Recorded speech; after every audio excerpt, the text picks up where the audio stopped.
home to any possibility. While supplies last, annuals offer in-store only. Actual plant size, selection, and product availability varies by location. Valid 6/24 through 7/7. U.S. only. Excludes Alaska and Hawaii. Baltimore Orioles baseball. Swinging a base hit, rocketed to right of center field. Straw is over to cut it off. Mountcastle will score easily standing up. Behind him, Stewart goes first to third on the ball tailing into right center.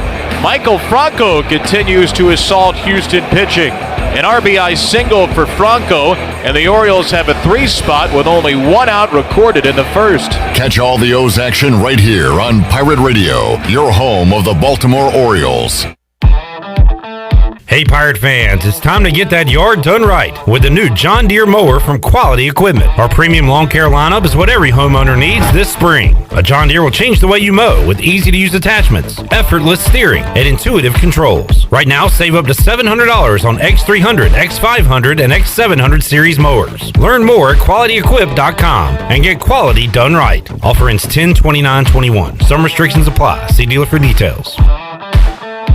While you're sleeping, our whole hogs are slow cooking over wood to create that bite that Eastern North Carolina is known for. I'm Sam Jones, and for more than 3 generations, my folks have been the torchbearers for what whole hog barbecue is supposed to be. At Sam Jones, you'll find plenty of smoke, but no mirrors. Everything, and I mean everything, is made fresh daily, including our sides, sweets, and sauces. Come on over and see us at Sam Jones Barbecue, and I bet you'll be able to taste our passion in just one bite. Sam Jones Barbecue, Fire Tower Road. To some, that may just sound like ice hitting heavy-duty plastic. But to a Bud Light legend, it's a signal that says it's time. Time to dust off the barbecue tongs and load up the cooler with 37 Bud Lights and an assortment of dips. Because it's time to take back all the fun we've missed. Welcome back, Bud Light legends. Let's take summer by the coolers. Cooler up at BudLightLegends.com. Enjoy responsibly. 2021 AB Bud Light Beer, St. Louis, Missouri. Hey Pirate Nation, this is Tom Brown from Brown & Wood Buick GMC Truck. We've been serving the Pirate Nation in Eastern North Carolina for 83 years. We have 4 brands, 3 generations, 2 showrooms, and 1 goal to make sure you leave a happy customer. This month at Brown & Wood, get a 2021 Buick Enclave and save over $6,000 off or 0% for 72 months. And as always, Brown & Wood is the home of the lifetime powertrain warranty. We're located on Greenville Boulevard next to the Convention Center, or shop us online at brownandwoodauto.com. When a storm hits, you can count on Greenville Utilities. They put their emergency storm plan into action to restore power as quickly and safely as possible. If you experience an outage, call them toll-free at 1-855-767-2482. The automated hotline can handle a large number of calls at once, virtually eliminating busy signals, so help can be on the way as fast as possible. Remember, GUC's emergency hotline number is 1-855-767-2482. Wait up. Papa John's has a new stuffed crust? Oh, we did it. All our tweets, DMs, and carrier pigeons worked! This ain't just stuffed crust. This is Papa John's crust. Stuffed. Hey Pirate fans, order the new Epic Stuffed Crust 1-topping pizza for only $12. And now you can have the stuffed crust as an add-on to any large hand-tossed pizza. Place your order online at papajohns.com and sign up for Papa Rewards. Papa John's, the official pizza of the ECU Pirates. If you missed Pirate Radio Live, you missed. Princesses? Troy, we could all go get sprayed like you did. It's not like you did anything like... I'm not going to tell you all my secrets. I've been outside a lot, too. Look, Remo right it's here. been a topic by a lot of people, and I didn't want to say anything behind your back. I make sure I say it on Wait till next week. This is just a base. Oh, no, Troy. Oh, no. Calm down. Pirate Radio Live, weekdays from 3 to 6, right here on Pirate Radio, the voice of the Pirate Nation. This is Pirate Radio, WGHB Farmville, 1250 and 92.7 FM Greenville, WDLX Washington, 930 and 104.1 FM Washington. The following is an exclusive presentation of Pirate Radio, the voice of the Pirate Nation. Welcome to Pirate Radio Live. You can paint this one purple! Now live from the Pirate Radio studios in the heart of the Pirate Nation, here is your host, Clip Brock. Hello, Shirley. Can I get some headphones? Do I have headphones? Oh, boy, here we go. The start of the show, and we already got to call Shirley in from the bullpen to figure this out. Too many people in studio here on a Friday. Can you hear me? Am I on? Hey, now my headphones are on. Shirley does everything around here. What if this happened last week while Shirley was gone? We would have just looked around and stared at the wall and not hurt ourselves for 3 hours. Shirley Rhodes to the rescue here on a Friday. Welcome in to Pirate Radio Live. We got a packed house here for hour one of today's show. We're coming to you on Pirate Radio 92.7 FM in Greenville, 104.1 in Washington. We're on 1250, 930. We are online, pr927fm.com. You can watch the show on Facebook Live and on YouTube. Subscribe to Pirate Radio TV, and you can see all our videos there, including Pirate Radio Trivia, where most recently Jenny Shelton battled Troy D in an epic trivia battle. And if you haven't seen that, you need to check it out. Meador, you did I can't watch. Big kick out of that. Okay, I will. Troy's telling me to stop talking about it, so that should tell you. I'm in. I can't wait to share it. Meador Pierce, Greg Pierce, and Tony Dunn here hanging out in hour number one. Coming up at 4 o'clock, we'll talk to former ECU pitcher Tyler Smith. We'll talk about his career here at ECU and what is next for him. We'll get a golf update with Mark Greenheld from the Golf Shop Radio Show at around 4:40, and the voice of Dowdy Ficklin Stadium and Minges Coliseum, Morgan Ahlers, joins us at 5 o'clock. We have a giveaway coming up in the 5 o'clock hour as well. Shirley Rhodes, Chandler Honeycutt are here, and gentlemen, welcome. Good to see you. Thank you for having us. Always good to see Brian Meador. Why do you say that? Because you're funny, you mix it up, you talk junk to me. No, I walked in here wearing this stupid Cowboys jersey, then I started sweating bullets. Maybe it was because I was near Troy, but I decided, no, I'm not doing it. You know, Clip said when you walked in, look at that stupid Cowboys jersey. So you weren't the only one. He's got Meador on the back of it. Yeah, I did do that. One of the few Cowboys I like. No, I'm not dumb like some Cowboy fans. Thank you, Brian Bailey. No, he is exact. No, he's the guy that you and I always talked about. He's the guy that always said the Cowboys are going to win at the time 16 games, not 17. But he's always the 16-0 guy, and I'm the rational guy. No, 8-8. Yeah. So now what do? You can't go 8-8 anymore. Now 9-7. You know, I'm gonna go with the good. I'm tipping it to the good. No, I think they win more than that. Greg Pierce, welcome. Thank you for having us. Greg, tell everybody what you do in your daily life. In my daily life? Yeah. Get up every day. I go to work every day. I enjoy my work every day. Where do you work? I work at East Carolina University in the athletic video department. You do a fantastic job, Greg. Well, it's more than video. Some people would say so much more than video. That I don't do a fantastic job, but I appreciate you saying that. Okay, well done. And Tony Dunn. Hello. For folks that don't know, Tony, you are a professor. I am. Believe it or not. Sort of. Pitt Community College. Like a junior instructor, technically. There's going to be somebody out there with a PhD that will call it and be like, you can't call him a professor. You're not Dr. Tony Dunn. You're just Tony Dunn, Professor, Teacher Dunn. All right, so gentlemen, we'll get to your Cowboys.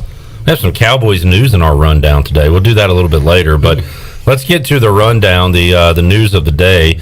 And Chandler, if you could pop that up for me, because I don't remember the order of our rundown today. I know we're going to start with an ECU baseball minor league and summer wood bat league report. So Shirley Rhodes, I saw Pac-Man went yard last night, so there's a positive. So what else do we got for an update for our minor league guys? Let's see. Sean Armstrong took the mound last night for the Norfolk Tides. They took on the Charlotte Knights. They're finishing out their series with those guys. Mike Wright pitched night before last, and he had a stellar outing. Sean only took the mound for an inning and a third. He allowed 2 runs on 4 hits, but he did strike out 2. The Tides pick up a win 7-6. Dwanye Williams-Sutton was 1 for 3 in game 2 of a doubleheader, and between the San Antonio Missions and the Corpus Christi Hooks, and the Missions walked away with a win 3-0. Bryant Packard, as you mentioned, hit his 4th home run of the season in the first inning. He went 1 for 3, had 2 RBIs. The Whitecaps end up beating the Peoria Chiefs 3-2. Spencer Brickhouse also went 1 for 3 last night. He had an RBI double. and that scored the only run that the Hillsboro Hops would score as they lose to the Eugene Emeralds 3-1. Jake Washer hit his first home run as a South Bend Cub, as he hit one in the 5th inning. He was 1 for 3 with an RBI. The Cubs lose to the Lake County Captains 5-4, and Alec Burleson was 1 for 5 last night as the Springfield Cardinals lose to the Northwest Arkansas Naturals by a final of 9-5. Jeff Hoffman is going to be making, I didn't check the schedule as far as when he's going to, but at some point this weekend he's going to make his final rehab start for Louisville in AAA ball before he gets sent back up to hopefully rejoin the pitching rotation for the Cincinnati Reds. All right, great update, and it's awesome that we have so many of those baseball guys to follow Meador. Yeah. We'll have even more coming up soon with Gavin Williams and Connor Norby and potentially some others. Oh yeah, no, it's been fun to watch those guys work their way through, and some of the guys that Shirley mentioned have already had cups of coffee in the majors, like Mike Wright and of course Armstrong, and it's fun seeing those guys when they do make it to that level. And Burley's made some sensational plays this year, whether it be catches and some home runs that he's been hitting. He's been fun to watch, and they're great guys too. Did you say Packard played against the Chiefs, Peoria? Yes, which was Burley's old team. But yes, Burley that was the Double A team. already moved up to Springfield. Or excuse me, the High A team. He went from High A to Double A in a span of like 2 or 3 weeks. So it'll be great, Pierce, when we'll have basketball guys to follow in the pros. That it will. That it will. One sweet day, right? Yeah. Get some G League going. Some G League. There's all kind of leagues going on. I mean, technically, we could follow James Legan in his Australian league. I love James. He's done a wonderful job over there. Yeah. The last time I talked to him, he said he loved it so much he was thinking about getting his citizenship in Australia. Right? Yeah, he was back. Bailey did that thing with the reunion thing with him and Mac and Sam, and it was really fun to hear what he was up to. And he's coaching now too, right? Isn't he coaching that thing? Yeah, I think he's still. Yeah, he's going to be like the new Crocodile Dundee over there. Yeah, just a local celebrity, James Legan. But I don't know. Maybe soon we'll have some basketball. Well, we thought it was going to be Akeem with the Hawks, but it never worked out. Yeah, you had to be able to play defense and do more than shoot threes in the NBA. Although, it's becoming more of a 3-point game. But I guess Akeem couldn't guard anybody on the other side. No, man, he could stroke it. Not even. At least Steph can look like he's guarding on the other side. Pretend to guard somebody. Yeah. All right. Let's see what else do we got on the rundown. A Harold Varner III update. HV3. Good news, under par, 1 under. Bad news, looks like the projected cut is going to be -3. So Harold Varner III will not be playing into the weekend. There is a golf event coming up. We'll talk about it with Mark Greenhelge later. But do you have any interest in the Mickelson, DeChambeau, Brady, Rogers? I like those things. I think they're fun. I think this one's interesting because DeChambeau just fired his caddy. Yeah. And, they're taking a break, as we learned yesterday. Yeah. But for most interestingly, Aaron Rodgers, hates the Packers, right? Yeah. Now, he's probably not going to say anything, but the only interest I have in this is following around a mic'd up Aaron Rodgers for 3 hours and see when he says anything about the Packers. I think he probably won't.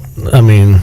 But if you catch something off the cuff. He's smart, but he's also very sarcastic. He is, man. He's not afraid to talk, so I'd like to see it. He goes on the Pat McAfee show a lot. Yeah. So he's not afraid to, let a couple of innuendos out. Yeah, he guards his words, but he's passive aggressive, sarcastic, a lot like myself. He's not the no comment guy. Yeah. I like to hit it before you guys can hit me. For that reason, I might check that out. That's coming up the 6th, so that'll be on a Tuesday. Kind of a weird day, right? So Pierce is kind of like that. You wouldn't believe some of the stuff he gets away with over there. I learned it from you, man. I hide in plain sight. I can't stand you, man. And with a smile. And they laugh and they go, Meador sure is a fun guy. No, I just insulted you. There's a lot of different ways to go about it, right? You choose that way. Yeah. All right, so we'll talk more golf. Troy still thinks I like him. It's hilarious. We're going 25 years now, and that guy thinks I'm his friend. If I'm smiling, I ain't lying. All right, Meador. Kidding, Troy. I love you, man. Meador is a Dodgers He was fan. frowning when he said that. We're on video. Wasn't smiling. Yeah, Dodgers. This sucks. Yeah, Trevor Bauer, I read the full ESPN story yesterday. There's an update to the story, but it is graphic. I read it once you told me about it. Yeah? It sounds like a Nip Tuck episode if you ever watched that show. Wow, that is a nice throwback there on FX. So Trevor Bauer has been placed on the 7-day administrative leave list by Major League Baseball. He will not start coming up on Sunday. Why? He is facing allegations of sexual assault, and you can read the details here.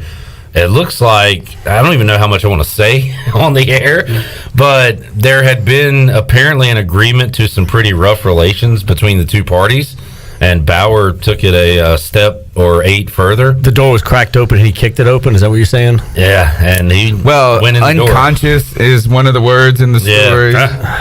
There was a Nip Tuck episode about this where they put the person in the tub until they were unconscious, and same thing, obviously. And it's so you can. What did we get into today, Pierce? What is this? Greg, when did we talk about the Cowboys? Trevor came here to talk about Dallas. How about this? Usually this story is involving Dallas. I know. You should be happy.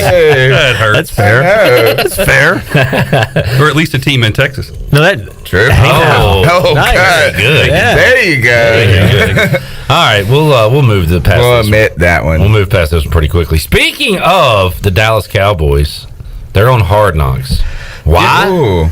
This is the 3rd time, right? Yeah. Is it really? Because at least number 2. Is it 3? It's 3, I think. I'll look up the Hard Knocks. I remember because it's our head coach, and it was Mike McCarthy. Pac-Man. No, back then. It was what's his name? Little short guy. No. The guy.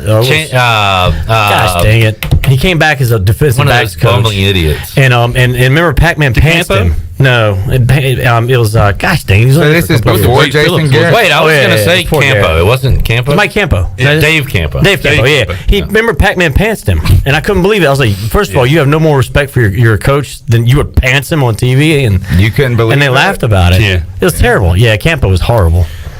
Cowboys 2002 and 2008 were on Hard Knocks. And back again. What makes them interesting now? Not Pac-Man. Pac-Man would have been interesting. Yeah. Not Mike McCarthy, because he is the guy to be the most boring. Yes, he's definitely. And Dak. I mean, the story of Dak is. I mean, it's too wholesome of a story, but he's a good-hearted guy. I mean, everything. I think the biggest winner in that entire contract scenario was the locker room, because they love that guy and they wanted to see him get paid. And had he not, and they had franchised him again, there'd be a bunch of disgruntled people. And that comes out on Jerry. So maybe Ezekiel Elliott will do something. Yeah, it's got to be Zeke. Amari Cooper is going to be a Cooper fun. Seems kind of boring. He's boring. He is, man. He hands the ball back to the official, and it was about his business, man. When I say boring, I mean like there's no mercurial T.O. You remember T.O. was the first one, and so he was somebody you could follow around, and CeeDee Lamb could. I think he'd be one. Entertain it a little bit. Okay. Yeah, you need those receivers. Those are the guys, and the rookies. Obviously, the rookies will be fun to watch. So Dallas Cowboys back on Hard Knocks this year. I'll be tuned in. I always am, no matter the team. NBA playoffs last night. I didn't watch it, but I see that the Bucks won without Giannis. How about that, Tony? Well, they won. They have 5 guys that scored 20. Actually, it was a pretty close. It was a pretty close game, but the only thing that stuck out to me overall is that Milwaukee came out early, and Atlanta kept fighting back. But there was one flagrant foul, and I'm terrible with names, and the guy has a tough name. And he was playing for Atlanta, and he just went up to defend the guy, and the guy landed on his foot, and they called it a flagrant because he stuck his foot on, well, he didn't even, he just jumped up, and then he landed, the other guy landed, it was a flagrant, and I said, this is the NBA that we watch. Yeah. It was probably Bogdanovich or Gallinari. That was it. Okay. That was the guy. They do have a lot of names, so I like that. You know who a big Milwaukee Bucks fan is your pal Corey Glore. Corey Glore. Yep. Well, he won't watch him. He won't watch him. Yeah, former. Yeah. One other thing that stuck out about that game is basically all the stars were gone. Right. I know. You're watching. Who's this? The Trae Young. Trae Young didn't play. Middleton had a good game, I think. Well, Brook Lopez had 33, which turned back the clock there. So that series now is 3-2 Milwaukee.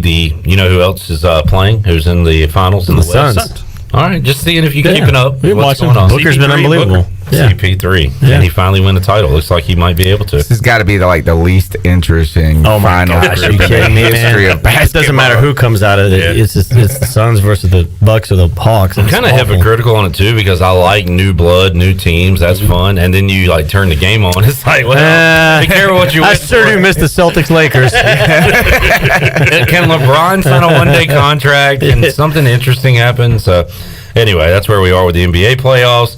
I tell you what, let's get a break in. We'll come back. We'll find out if anything's going on in Panthers land this week with Tony Dunn, and we will preview the 2021 Dallas Cowboys. That's why we're here. Some call them America's team. Super Bowl champ Dallas Cowboys. From 1996. 95 season. Okay. 95 season, Don't let 96. the truth get in the way of a good story. We will take a timeout, come back. More with Meador, Pierce, and Tony Dunn after this.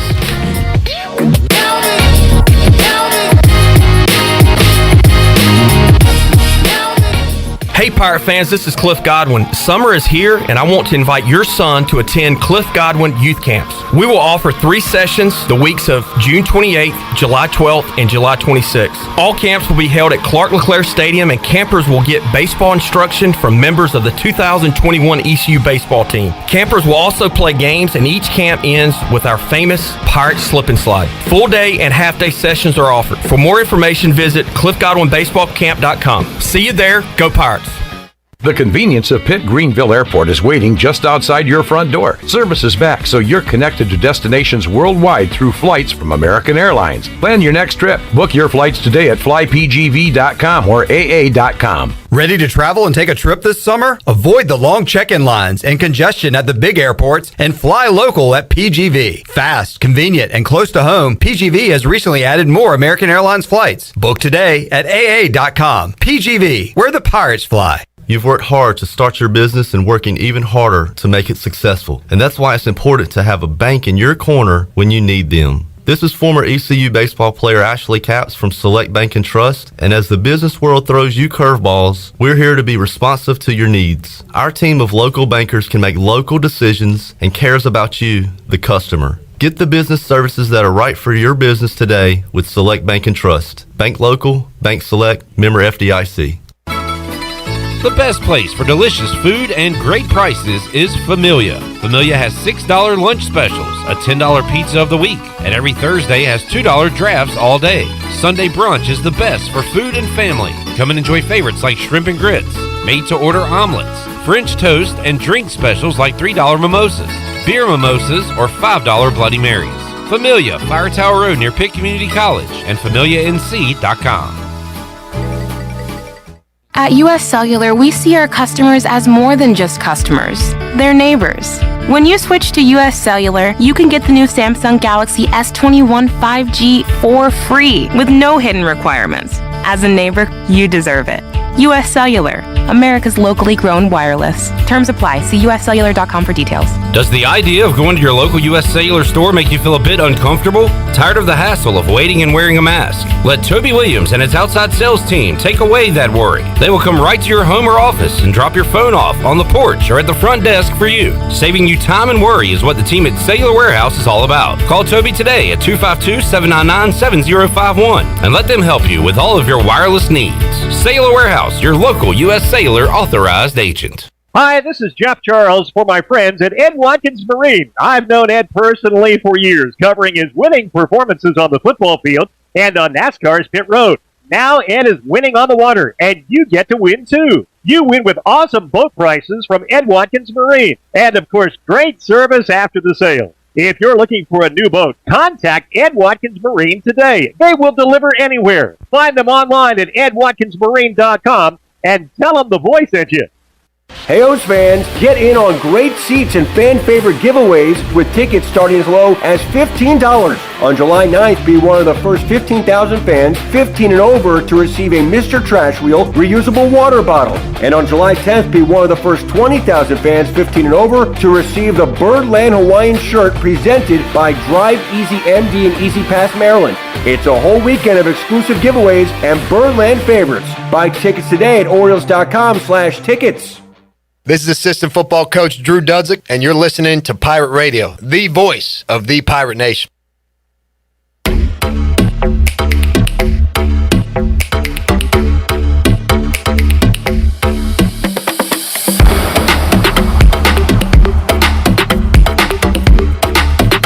You're listening to Hour 1 of Pirate Radio Live. Save lives, be a hero, and make $1,000 your very first month donating plasma at Grifols Biomat USA. Start now at Biomat USA on 505 South Memorial Drive. A better donor experience and better pay. Now, back to the show. Welcome back. Summer vacation spots are right here in our very own backyard. Take a trip to a state park and enjoy traditional camping, RV spaces, and also air-conditioned cabins that can be rented with Wi-Fi.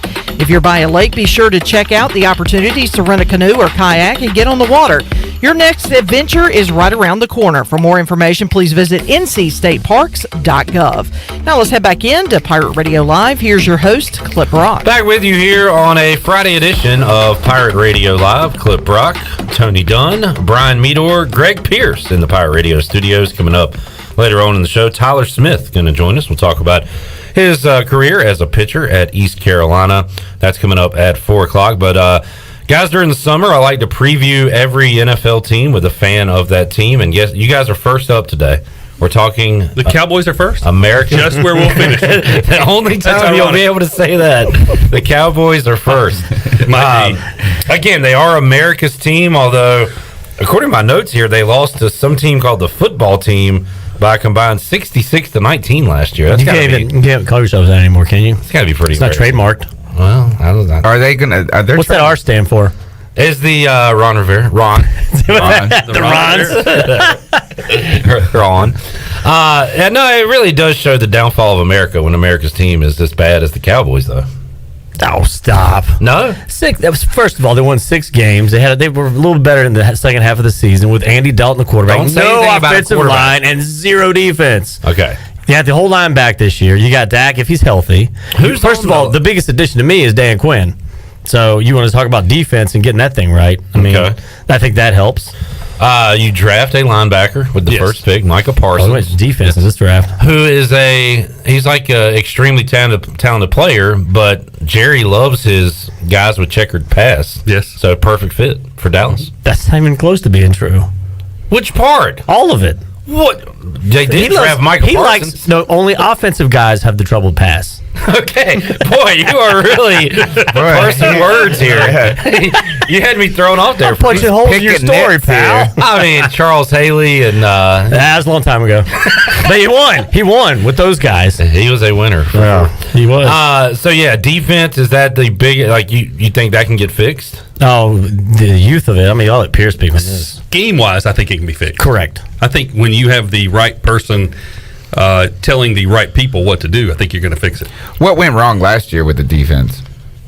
I mean, everything, obviously. But, because for one thing that's been coming around is the Cowboys were starting to become a complete team, it felt like, for a little while. They repaired that offensive line, then they got Zeke, and the running game took off. And then the defense over the 2 years before last year really started to cook, it felt like. Yeah. And then it fell off a cliff. Jalen Smith. Especially linebacker. And all of them were all over the place. And then last year, it was almost non-existent. Yeah. So I don't know if it was scheme-driven that they weren't still in those same spots. I mean, clearly they're better football players because they're older and understand football better. Yeah, still got DeMarcus Lawrence. Yes. And you look at the what Quinn's going to bring. If you're in the right place, you have a better chance of making the play, right? I mean, that's kind of fundamental. To me, the whole Mike McCarthy, I think Troy Aikman said a couple weeks ago, give him a mulligan for last year, but he doesn't get 2. Mm-hmm. So if you blow it again this year and don't make the playoffs, you got to make a change. This whole money ball mentality with all of that analytics and all this crap, you take away the basic. What team is one doing that? Don't tell me the A's. They never won crap. They were the first team that started doing that stuff.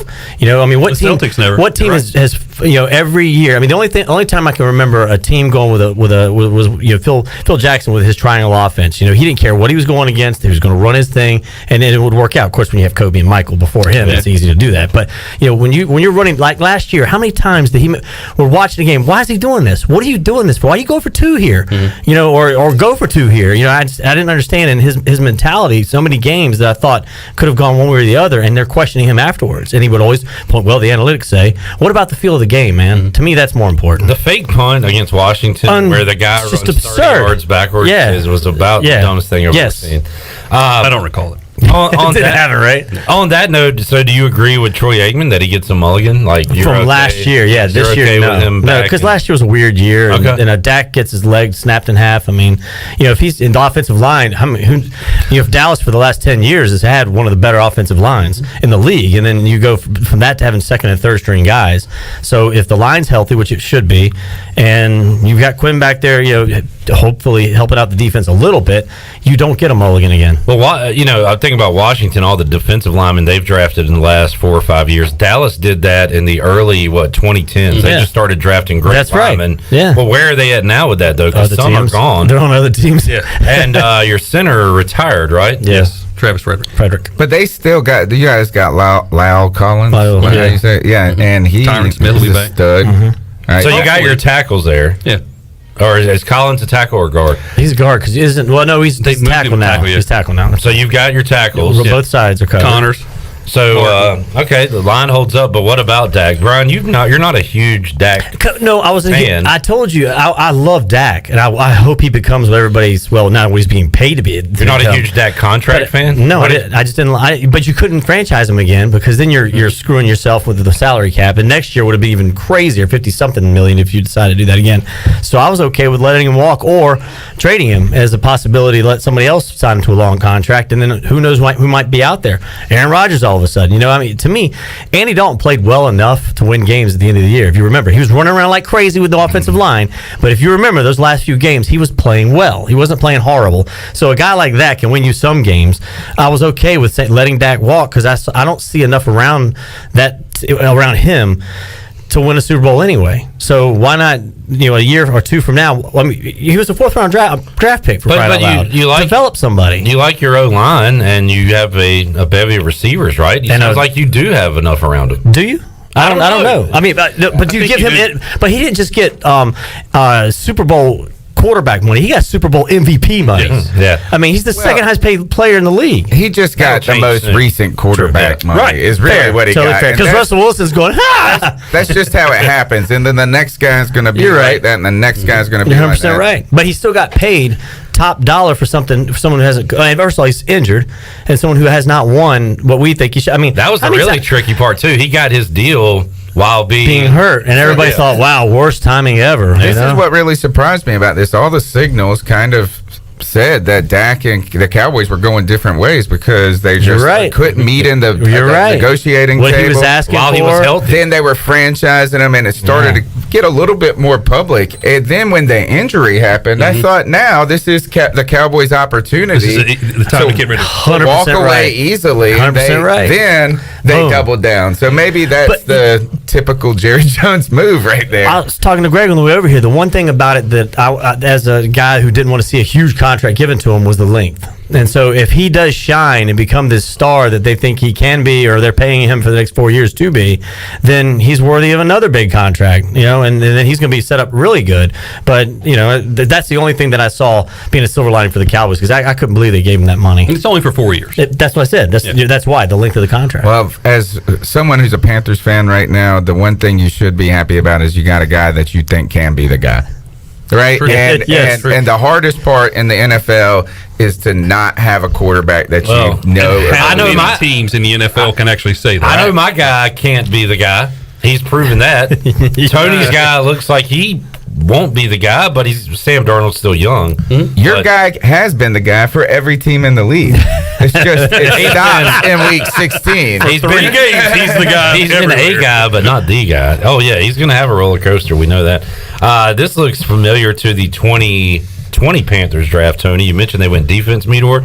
8 out of 11 picks were on the defensive side of the ball. Yeah, well, that's where they needed help. And it looks like could work out for Carolina because their defense could be a strength here shortly. Yeah, I think, and this is a way, sometimes when you have like older defenses or a side of the ball that's getting older, is that it's when you just piecemeal trying to get younger, you still end up being an old team. And the Carolina Panthers were one of the older teams when they had Julius Peppers and Thomas Davis was still back there. And then they went all in on the youngsters, and now the average age on our team is 26 at this point, and that's only being screwed up by J.J. Jansen, Chandler's favorite player, who's like 80 years old, and he's a long snapper.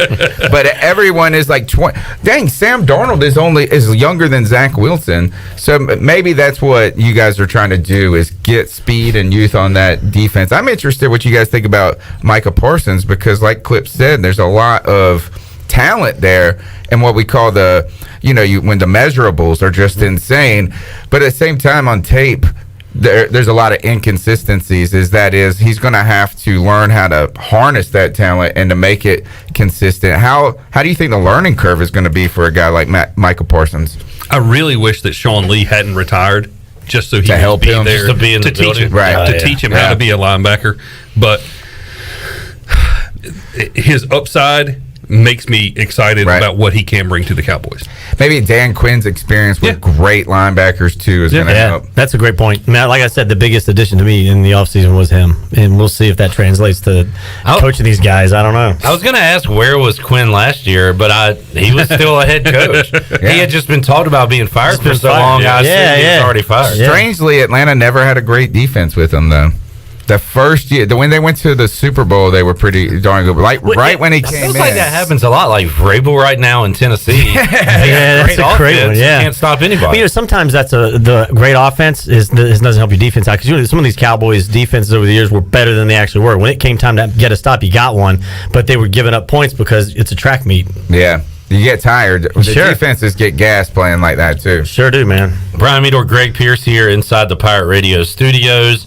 Zeke, what kind of season is Zeke going to have? Is he on the decline? I mean, he seems to be. I mean, that was that. I told you that was the dumbest contract there. When it happened, I was like, why? You don't pay running backs like that anymore. Brian Meador doesn't want to pay anybody. No, I don't pay anybody. Look, man, the New England Patriots have had the perfect. You look at what they've done to build their thing. They don't overpay like skill guys like that. Yeah, they just don't, and they've got a blueprint for success that. Well, it's just right there. Another problem is, and you can help me with the names. It seems like when Zeke gets banged up, somebody comes out of nowhere and they look fantastic. Tony Pollard looks like a star. A lot of those guys seemingly that are no names. Although Pollard, he's Memphis, right? Mm-hmm. Yeah, that's right. That would come in behind that great line that you had. And of course, that wasn't so much the case. Actually, I like Pollard a lot, but you look over the years where Dallas has made those mistakes by paying the Marion Barbers of the world. Then they run hard and they look great, and then all of a sudden you got nothing but a broken back there. Well, how much money do you have tied into the QB1, running back one, wide receiver? We got $45 million right this year alone on Dak. What's Cooper had a he had a big contract. You guys got New Orleans Saints money, the voodoo money. That's what it is. It's got $100,000. They're always like $20 million over the cap, and then they'll sign someone else. It was like every year it was Emmett, Michael, and Troy had to they're going to restructure their contract so they can get this guy, that guy, or this guy. And then it rolled and it kept going and going and going. Maybe we'll all get that Bobby Bonilla money soon. Jerry's going to start writing out those contracts.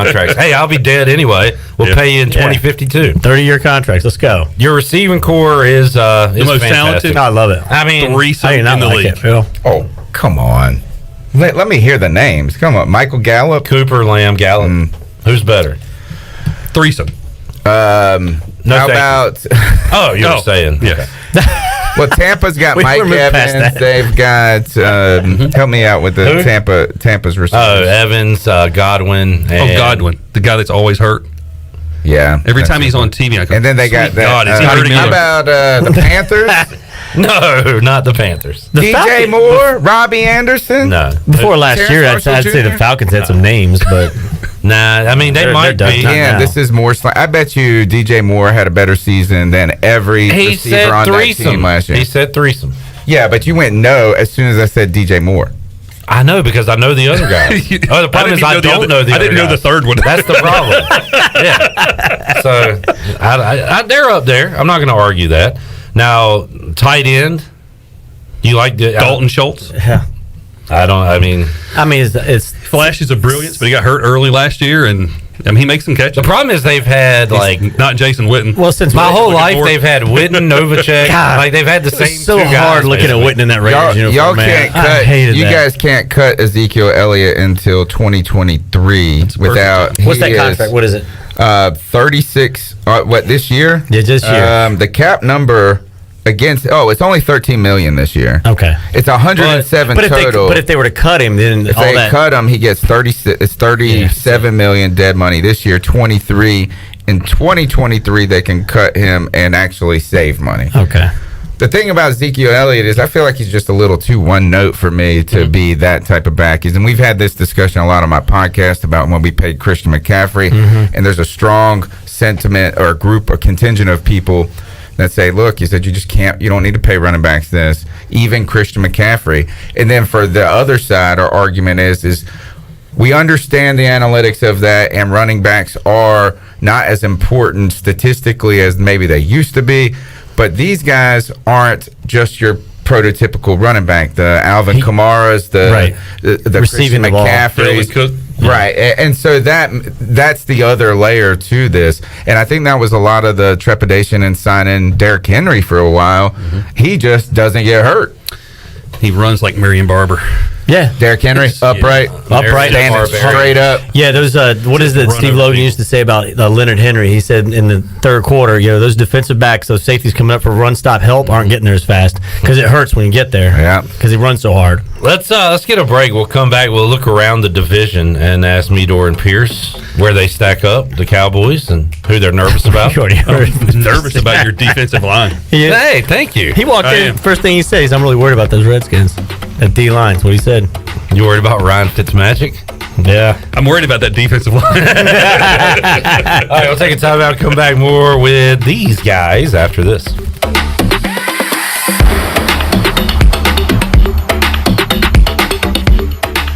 Here with Mike Mullis from Fixed NC. And Mike, you were telling me the other day, people ask you all the time, I didn't know you did that. What does that mean? Anything that involves property damage repair, call us first. If it's your crawl space, you've got interior humidity issues, a water loss, your ice maker line breaks, obviously fire and smoke, everybody knows we do those. But anything that involves interior or exterior property damage, we're your repair experts. Mike, how can everybody get in touch with you? 252-999-0001 or fixednc.com.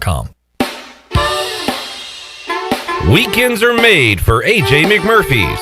Start your Sunday fun day at AJ's. AJ's is now serving brunch from 11 a.m. to 2 p.m. and a build-your-own Bloody Mary bar. Enjoy your weekend with live music on Friday night and Saturday night with no cover charge.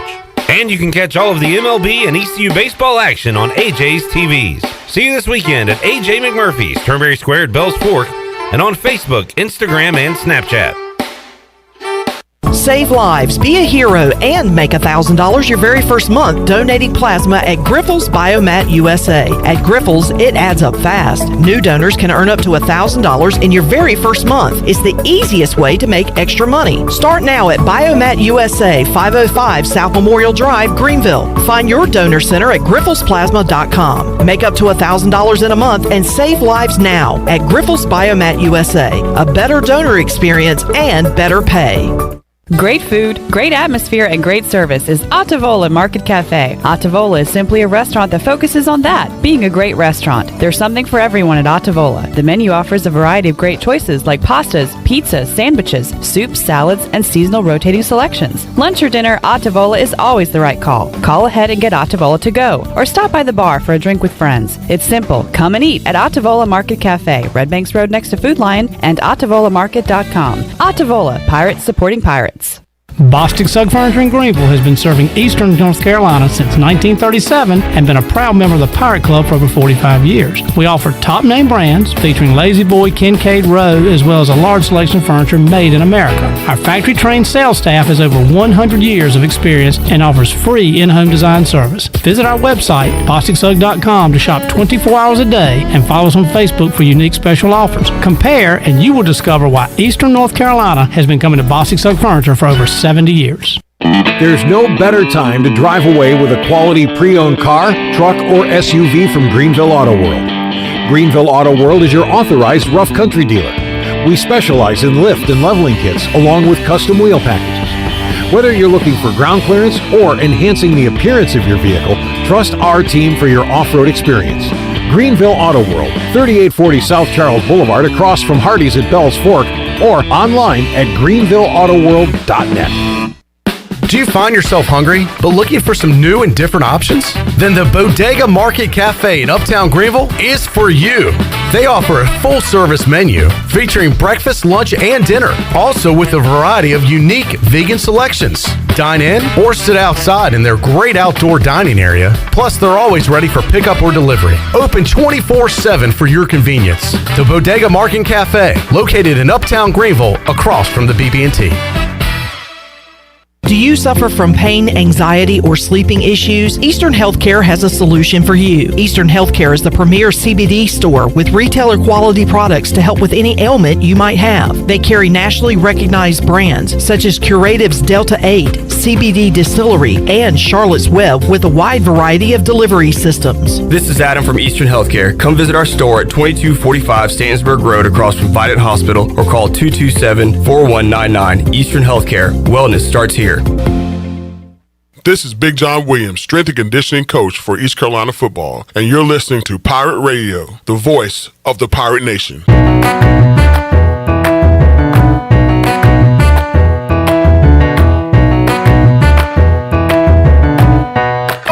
You're listening to Hour 1 of Pirate Radio Live. Save lives, be a hero, and make $1,000 your very first month donating plasma at Grifols Biomat USA. Start now at Biomat USA on 505 South Memorial Drive. A better donor experience and better pay. Now, back to the show. Welcome back. For the latest breaking news, interesting stories, and awesome contests that can make you a winner, be sure to follow Pirate Radio on our social media on Facebook and Instagram at PR927FM. If you want to follow us on Twitter, it is at FreePR927FM. Join the close to 50,000 followers today. Now let's head back into PRL. Here's Clip Rock. Back with you on Pirate Radio Live, hour number 1. Got Tyler Smith coming up at 4 o'clock. We will wrap up the hour talking NFL with Brian Meador, Greg Pierce, and Tony Dunn, who's here every Friday talking Panthers news and notes. Tony, we did have one Panthers note. A player got suspended for the first 2 games. A player that I didn't know. I still don't know. I was hoping you had it pulled up still. Oh, he pulled up a picture of him in Cowboys uniform and said, oh, that figures. Something. I never even heard of the guy. So he got suspended, and when you pull him up, he's got a Cowboys jersey on. So it sounds about right. Ventel Bryant? Is this like Des? Ventel. Is this Dez's A3 nephew? I don't know. No clue. All right. Is Des Bryant still playing, by the way? He played last year for the Ravens. Yeah. Still in the league. Brian Meador. He's in the league-ish. Not a Des fan. Couldn't stand him. What else do you want to know? I'll give you to the board. Listen, it'll be a shorter conversation. We talked about the Cowboys players I do like over the years. I love Sean Lee. I thought he was fantastic. I like Jalen a lot. Sean Lee. DeMarcus Ware's my all-time favorites. Never played either. Guys who yeah, I used to joke with Pierce Mays. He's the most overpaid player on the Cowboys by the minutes he's actually on the field, because you're going to get 9 or 10. But he actually had a couple of seasons where he made it 15, 16 games. But he was terrific when he was out there. He's a game changer. How about Cam Irving? Here's a guy. Deep. See, this guy, and this guy's going to start at left tackle for us this year. We're dead.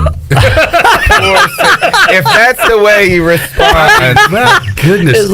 How many people have the Cowboys had at defensive line that they've just pushed in and pushed out and pushed in and pushed out? And it's just like, golly. Somebody told me that Cam Irvin, when he's a block, playing on the line, he's blocker. He's like, he's not bad. He just doesn't look good doing it. I was like, God.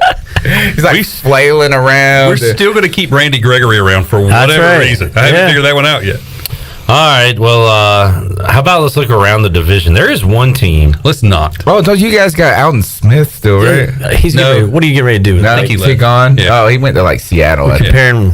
Well, there's one team in the division that I'm a little nervous about, but there's enough reasons that I don't believe them, and that's the Giants. I was going to say the Giants, yeah. I don't believe in Daniel Jones. At the quarterback, no. Joe Judge could be a good coach, but looking at the Belichick coaching tree, they've all sucked, right? Let's see. Name one that's been successful. I can name Crennel and Weiss. The guy that's in Miami right now, isn't he? Flores. Yeah. But that's still to be determined, but I think he might be all right. But Joe Judge could be a good coach, but judging by past, he might not be. Is this fair? You say this particular team, you can name any one of the four scares me in the league. None of them scare me. They're four mediocre to bad teams. Right.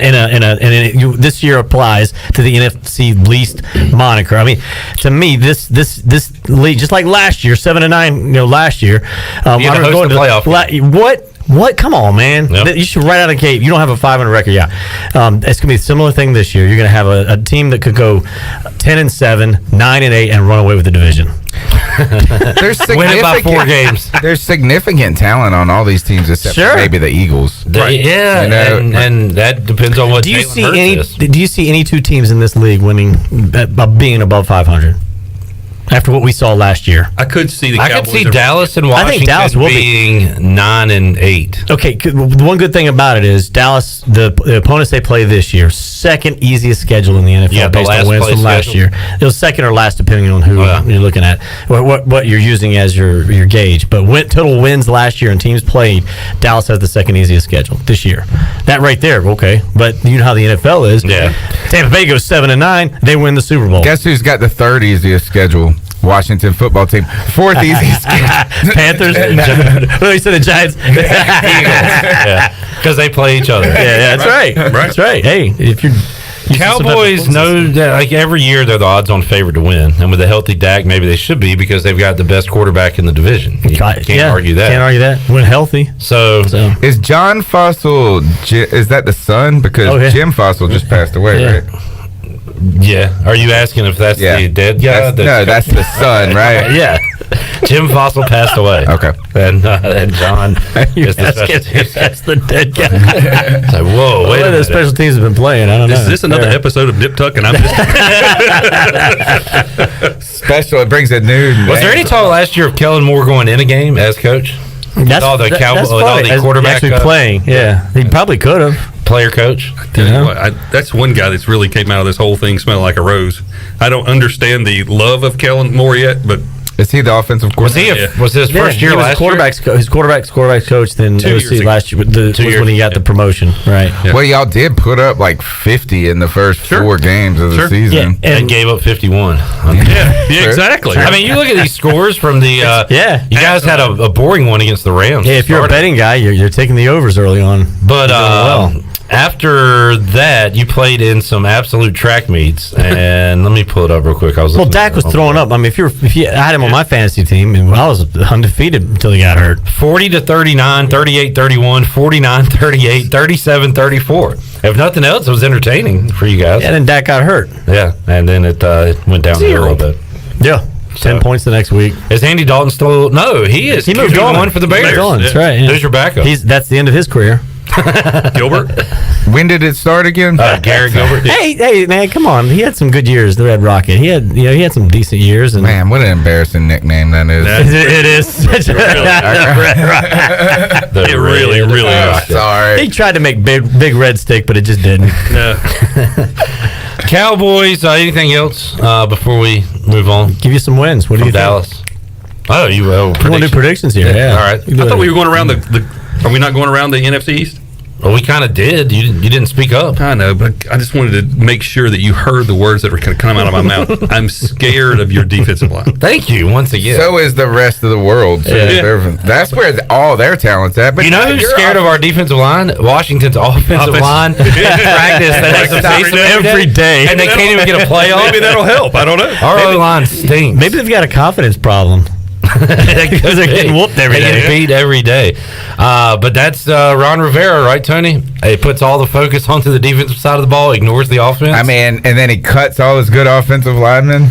Yeah, Morgan Moses being cut was strange to me. I guess he's a Jet now, but I don't know. I'm worried about that part for Washington. Eagles. Jalen Hurts, no worry whatsoever. Anything that comes out of Philadelphia. In all Why? sports, They in all have walks the of life. best processes and systems. Oh yeah, in they got that place. new coach that likes PowerPoint. And, kind of a John Thompson. Oh God, he can tell the best John Thompson story. He showed up with his PowerPoint. He was there. What you got? No, the Greg? cold shower was the best part. Cold shower, yeah. Yeah. What you got? Well, as you're sitting around your meeting room, when we went to Houston, we were asked if it would be possible when we came back in from the stretch if everybody would go and take a cold shower. Everybody. So is this like a team building exercise? We felt It didn't there's work. some people that felt like we were coming out asleep. When we came out, the team came out, we were So asleep. the whole team had to do it? And staff. And staff. So we get in their Monday morning meeting, and 2 people got pneumonia. he says, who here did not take a cold shower? And of course, me and Steve Beer was the equipment guy at the time, and we're both like, and it's like, why didn't you do it? Coach, I don't even know where the showers are. I was like 150 yards away in a box, setting up radio gear, getting ready to actually shoot the video game, which is what I'm here for. I'm sorry that the team was asleep because of me. Who knew Greg Pierce? I had my camera. It was on a tripod. I was Next good. week, before we come in and do this show, we're doing the ice bucket challenge because we got to wake up. Yeah, we had one practice where this was right before Thanksgiving, and I don't know if I should tell these things or not. It was right before Thanksgiving, and he told everybody in our meeting that he didn't want to hear anything the entire first part of practice, that he wanted every coach there to whisper because everybody was going to pay attention to when they were whispering. So you go out there, and it was the weirdest 45 minutes of my life. Because we're up there, and on that day it's hard to find students to help. So I'm up in the tower videotaping practice, and the only thing you hear is actual football sounds. There's no screaming, there's no yelling, there's no any of that. And then somewhere around the hour mark, they blew a horn and said, "Now I want to hear it," and it was back to normal. But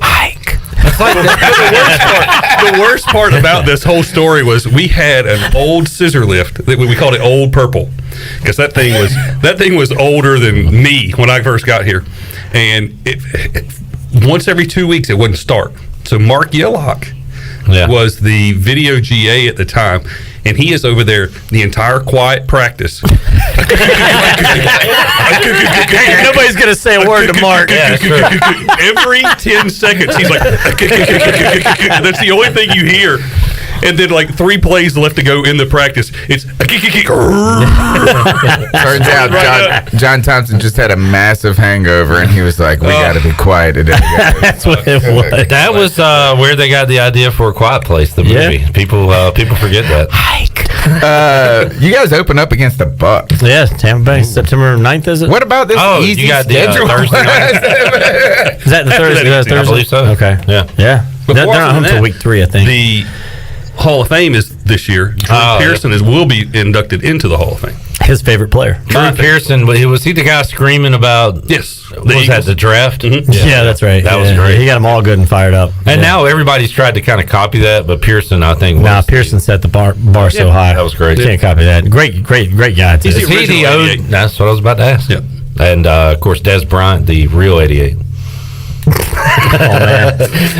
We are going to fight. I guess Michael Irvin has a trivia answer the other night, even though I know it wasn't him. It was like 3 players that have led the league in touchdowns, receptions, and yards in one season. And they gave us the years, and 90 was Rice. I knew that. There was a 92, and then there was one more recently. Oh, wait. That was Smitty. Oh, 05, Steve Smith. Yeah. Oh, okay, yeah. And who was the 92? 92, I would have guessed. Ronnie Woodward said it at our table, and I was like, that is a great guess, but I'm going to go Irvin. It was Sterling Sharp. Okay. Yeah. And not the tight end. No, that's Shannon. Right. Yeah, I don't think yardage wise. Irvin. He was never just a big. He was the playmaker. You're not going to get like a 90-yard touchdown of the guy. Yeah. That was the Alvin Harper. Yeah, of the thought team. You were going to say a Terrence Mathis. No. And you guys had too much of a running game to just be. Sure, you can't have 90 That's catches. Aikman's numbers were never greater than like Danny White's. I mean, he was he didn't have to. He just managed the game. He's incredibly accurate, and if you look at his numbers, and it was on point. You got a great offensive line, a great tight end. Your defense is second to none during that stretch. I mean, Aikman was primed to be a Hall of Fame quarterback. Emmitt Smith, and then you hand the ball off to 22. And there it is, glory days. That's what Washington and Dallas fans do. Talk about glory days. Our history is victory. And when's the next time you guys are going to have a quarterback that you could talk about for, say, in 5 years, you're still talking about the same guy? They already have a hero. We haven't done that ever. Seriously. No, I mean, this is the Rippon days. And then No. Seriously. Rippon was how many years? No. But you thought he was going to be a guy who was going to be around for a few years. Maybe. Is that not fair? But my point is, even their Super Bowls. Oh, there were different guys. Williams, different guys. Yeah. Rippon. Yeah. I guess Theismann, but that was before Was it my Farrat? time. Gus Farrat was another one?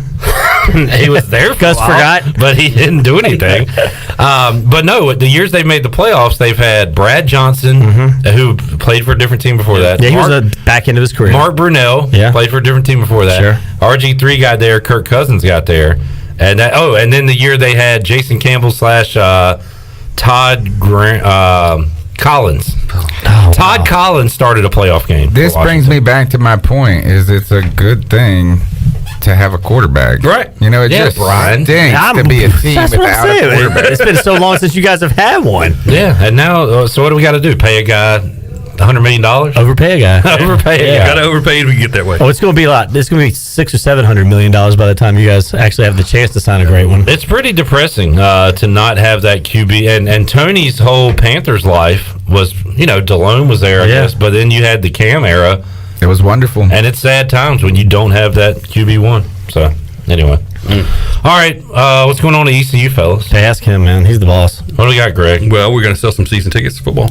All right, we are. It's going to be a good year, man. Go buy them, folks. Please. I think it's going to be a bowl year. We've talked about this. I've talked about this several times on the press box, but I really do think you should have won, or you could have gone to a bowl last year if you get the wins we should have gotten and actually played Norfolk State. But this year, I think I like the direction it's going. I think we're going to get to a bowl game. I think all the hype around Houston and all this excitement because of how bad it was with Mo. I think you're going to get a little bit of that carrot that we've been promised or hoped for. We've been dangling in front of us. I'm looking forward to it though, because more than probably any other year that I've been here, just because of the fact that this last year being what it was, I think there's going to be just a different feel when you walk into a stadium and there's actually other people there. That's right. Renewed excitement. We're all going to be excited to be excited. That's a great point. All right, so when the theaters opened back up, limited to what they did, Mortal Kombat was out, and I was like, okay, I know it's going to be a garbage movie, but it's iconic. My girlfriend and I, we went to this movie and sat down and watched it, and I was like, yes! Yes! I'm back at a theater again, so I think that's what you're going to see. Kick off against South Carolina. We didn't be able to contain that place. And then someone had to go, especially where does he first down? I mean, how awesome was the atmosphere at Clark LeClaire that one weekend? Terrific. The place was right. It was shaking. Yeah, it was. It was shaking, Just man. imagine with 10 times that many people. Hopefully. Yeah, hopefully that would be fantastic. Especially if you kick off and play well against App State. Definitely. Meador, when do we have like a cool video to release or anything like that? Every single time I touch an editor, a cool video happens. Okay. How about regarding ECU football? We're put out a series of videos starting in a couple of weeks to kick off our push to get people to buy these season tickets and get out there. And we're gonna have some really cool stuff. Some of it's gonna be new. Some of it's gonna be talking about guys who have been here before, have laid the groundwork to make it what it is. Kind of piggybacking off our Legend series that we did a few years ago and carried that up for 3 years. So I'm a big guy. I like legacy stuff. I like the whole Jones thing. When Zay came, I'm really big into paying homage to the guys who chewed the dirt before him, and the guys are out there now. Got any sound bites from that John Thompson practice? Maybe real quick. I know, Cliff, I've told you this story, but when that day that I was out there watching him bounce balls from about 30 yards into a trash can, he was throwing them. We were 0-4, getting ready to play Carolina. He's bouncing these balls. He's Meador, get a shot of this. He's bouncing them, so I start shooting it, and I go back and I show Weaver, we just start play of the day. And so I called John. I said, hey, I don't think it's a good idea. I went back out to shoot post. And I said, I don't think it's a good idea for us to show that. Why not? We're losing, like that kind of thing. Well, we sucked last year. We're 0-4 this year, coach. It's not going to look good. You bouncing balls in a trash can during practice. And he was like, man, I sure don't agree. You might be right, but it's just really neat. I made it. Like he made like 10 in a row. He was long toss, and he was anyway. He's still upset that you didn't put that out there in front of everybody. The rest of this season, so much since that day, he really didn't care. He tanked the rest of the changed season. everything. All right, Meador Pierce, enjoyed it, fellas. Thank you, Tony. We'll have a best of next Friday, so we'll see you in a couple weeks. Sounds good. Can't wait. Y'all have a happy 4th, and we'll reconvene soon. All right, let's go to break. Shirley Rhodes, when we return, we'll talk to former ECU pitcher Tyler Smith. Smitty joins us in the Pirate Radio studios. We'll talk about his career, and he can talk about that tremendous atmosphere at Clark LeClaire Stadium that we saw to wrap up the season in the Greenville Regional. That's all on the way when we return on Pirate Radio Live after this.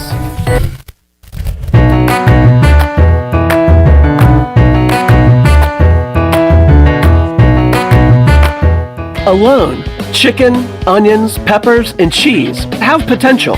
Together, they have a purpose, a destiny, and a name. Jersey Mike's number 16 Chicken Philly, because grilled to order makes a sub above. At Jersey Mike's, we take great satisfaction in getting that perfect meat slice. Yes. But we don't do it for fun. We do it for fresh, because slice to order makes a sub above. Hey Pirate Nation, this is Tom Brown from Brown & Wood Buick GMC Truck. We've been serving the Pirate Nation in Eastern North Carolina for 83 years. We have 4 brands, 3 generations, 2 showrooms, and 1 goal to make sure you leave a happy customer. This month at Brown & Wood, get a 2021 GMC Terrain and save over $4,000 off. And as always, Brown & Wood is the home of the lifetime powertrain warranty. We're located on Greenville Boulevard next to the Convention Center, or shop us online at brownandwoodauto.com. This is Stephen Igo. You've heard from me plenty on Pirate Radio Live and perhaps have read some of my work on hoistthecolors.net. Now, get an extension of our in-depth coverage on the Hoist the Colors podcast. From game previews to immediate post-game analysis to emergency podcasts for breaking news, we've got you covered. A cast of guest co-hosts from fans, former coaches, and other writers join me for 2 podcasts weekly to break down all things ECU athletics. Subscribe to Hoist the Colors now on Apple Podcasts, Spotify, or Google Podcasts.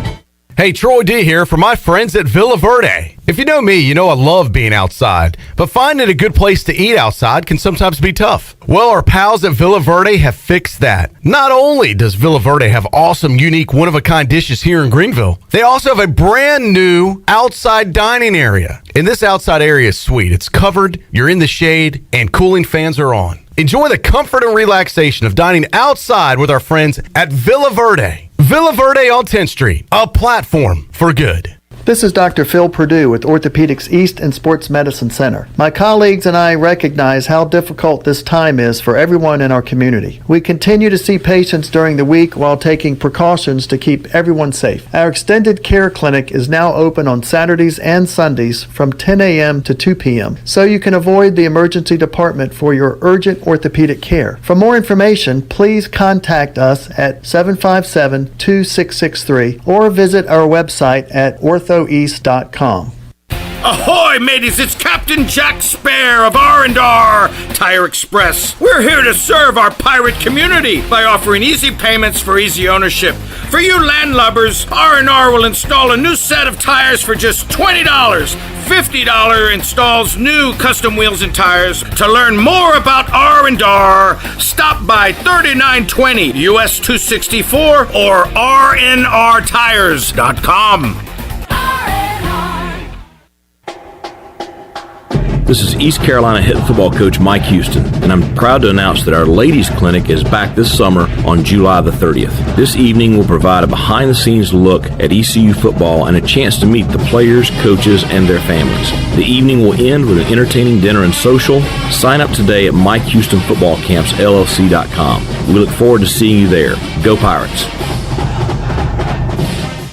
Here today with Bench, also known as Eddie Losner to his friends and family. Why do you go to F3? Well, if there's anybody out there listening who has a desire to become the best version of themselves, I would highly recommend F3. The workouts are open to everybody, to all men. They're free of charge, and they will improve the quality of your life in a lot of ways. If Troy D and Ellerby can do it, anybody can do it. Come join us in the gloom. One letter, one number, F3. Learn more today at f3enc.com. This is Pirate Radio, WGHB Farmville, W224EI Greenville, WDLX Washington, and W281CH Washington. Weekends are me.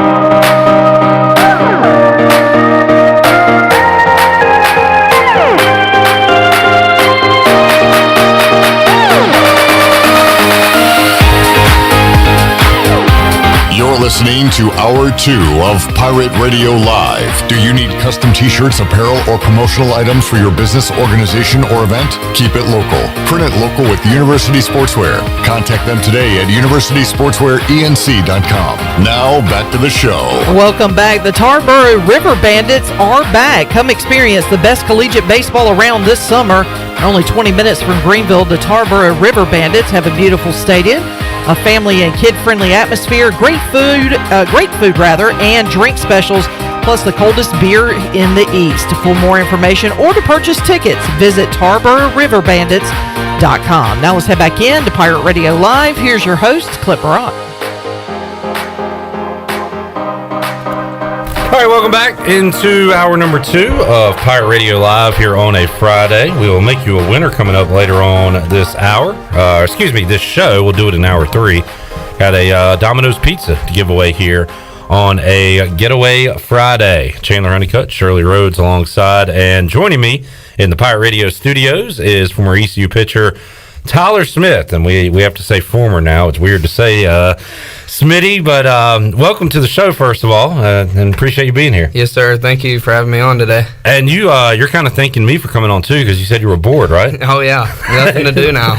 How weird is that, Tyler, to be so regimented in your schedule and what you do every day, and you whether it's class or practice or pitching in a game, and now you kind of look around and you hear crickets. Like, there's nothing. So how's that been for you these last couple of weeks? It's for sure been different. The last 5 years, always doing something, and now trying to figure out something to do. So on my free time, I'm either working out still or trying to go play some golf with Bridgie, Cam, Cooch, or somebody just to get my day going, or like even just stranded out for a period of time, because I mean, once I get done with that, there's literally just sitting at the house all day looking for jobs, to be honest. Yeah, so that's what you're up to now. Who's got the best golf game amongst the Pirates you play with? Probably Ryder Giles. Oh, yeah? Sure. Yeah, Ryder. Okay. He can stroke it for sure. How are you hitting them? Still working on it. I slice it too much, and my irons are actually terrible. So it's a work in progress right now. There you go. Talking to Tyler Smith here. So, Tyler, when did you get your degree at ECU? So last year, actually, when the pandemic was going on, I still did my internship here in Greenville. And then for the criminal justice majors, you have to do your internship to actually like finish the degree or whatever. So I finished that in the summer last year, and then nice. I just got my certificate this past, or whenever the school year was over, in security studies. So I did that, and now I'm finished and everything. I think, did Bridges say he's still got to do the internship, and then he'll have everything taken care of, I believe, in that same field, right? Criminal. I know Gavin has to do it, but that's probably not going to be put. That's probably not going to happen. I know Cam has like 2 more classes, and he's done with his MBA. Yeah. But I think Bridgie has a couple more, because he did something before the MBA program. So he has like 3 different degrees now. Point being, you guys have been around a while and have done a great job on your schoolwork. Cliff Godwin always points that out, the GPAs and the work you do in the classroom. And, of course, the work you did on the field, Smitty. I don't have the numbers pulled up, but as far as like appearances and innings and things go, you're going to be up there near the top of a lot of lists. I don't know about that, but I mean, it was just awesome to experience everything the past 5 years. I mean, I still talk to guys that I used to play with now. I'm not every day, but once in a while we'll like catch up and everything. So it's just cool getting to be here the past 5 years and like meet great people and everything. I talked to the other guys about it when you came. But let's talk about your journey to East Carolina. Were you recruited by other teams? How did you end up becoming a Pirate? Yeah, so actually I was at the North Carolina State games. Coach G likes to go out there and recruit a lot. So he saw me there, and I had a few different calls. But it's funny, I was at UNCW the day before I came up to ECU to visit, and when I got up here, I toured it, and I think Gavin even said it last week, but like it just felt like home, and I committed right on the spot. And like talked to my parents or anything. I was just right there. I was like, yeah, I want to be a Pirate. So that's really how I got recruited and everything, because I didn't play travel ball. I really wanted to play football in college, but that didn't turn out too well. So what did you do in high school? You played what other sports did you play? Yeah, I played football and basketball. Quarterback? Quarterback. Yeah. So, and did you have any opportunities to go play football? Maybe like Division III. That's about it. But no, once I realized I could actually go play baseball, I was like, yeah, I'm probably going to start working harder towards that. I mean, I worked hard, but still, I was like, I actually can pursue something with that. So when you come in, and what is said to you right away by Dan Roselle was here at the time. So do they say, all right, you're a future starter? Do they say you're a bullpen guy? You're a closer? Do they kind of leave it open? Like, what do they say to you pitchers? To be honest, like, you'll tell you, like, you can be a starter, but, like, I feel like the beginning, you're first going to work out of the bullpen, and then, like, what really helped me was going off to summer ball my freshman year and getting more back into, like, a starter's routine, and then coming back into my sophomore year. I started out 3 weeks into the bullpen, and then after the UNC series where Trey pitched, I backed him up that next week, and I hopped into the starting rotation. So, I mean, it just depends. I feel like they'll know the person they want to start out in the bullpen and work into the starting rotation. But, I mean, other than that, it's really all hands on deck, to be honest. You've said something there. A lot of people have talked about the summer ball between your freshman and sophomore year. I always use Burley as an example because he tore it up at the Cal Ripken League that year and really never looked back. But how beneficial is that for these guys, Tyler, that maybe didn't play a lot their freshman year to get into that routine like you talked about, to get some ABs, to get some time on the mound? How much did that help you? How much does it help everyone? Oh, no, 100%. I mean, I went up to Bethesda, too, where Burley played, and, I mean, you're going to go out there and enjoy it because you don't know the guys at first, but towards the ends, you know everybody, so, you get close. But, I mean, you're going up there, you're doing basically your own thing. At the beginning, you're worried more you want to win and stuff, but towards the end, you're like, hey, I really want to focus on myself and how I can develop to come back and be the person I wanted to be going into the school year next year. So that's really what I did. Lost some weight. Then, I mean, other than that, it just literally everything went smoothly from there. I mean, that's all I can say is just going out there, enjoying it, and just not worrying about anything because, I mean, it's summer ball. You should just be having fun. Yeah. What is it day to day? Like a lot of bus rides and stuff when you're not playing? Well, what's that like? Well, with Bethesda, you actually get to drive to your own games. So that's actually nice compared to some of these people who are busing 3 or 4 hours. Yeah. So, no, I mean, sounds like our adult softball games. So just show up and drink a beer and play. Maybe without the beer, I guess. No, yeah, it's nice. I mean, you wake up, go work out, and then after that, you'd head to the field and be ready for a game, sometimes doubleheader, but then there's kids camp sometimes, so I'd work that. But it was nice waking up whenever you really wanted and then going to work out and then come back. Sometimes you get back late from the games, but still being able to drive yourself is one of the key benefits of going up there. Yeah, that's pretty cool. Where did you live for that time? Where'd you stay? Some host parents. Yeah. Their name is that weird, or is that just part of the gig? At the beginning, it was kind of weird because I'm because I got up there late and it was midnight, so they're the house is unlocked. Just walk in there. I'm like, oh my goodness, this is kind of weird. So I walked down. Call the cops. Yeah, I walked down to the basement where I stayed the whole summer, but it was cool. They buy you your food you like and everything. So I mean, it felt like home after a week or two. Yeah, that's pretty cool. Take you to a couple Nats game. I went on the 4th of July, so that was nice. Yeah. Tyler Smith joining us here inside the Pirate Radio studios. And Smitty, I tell you what, let's take a break. We'll come back. We'll talk about your career at ECU, some of your favorite moments, favorite games, the 2021 season, and we'll talk about what's next for Tyler Smith. All that and more on the way when we return on Pirate Radio Live after this.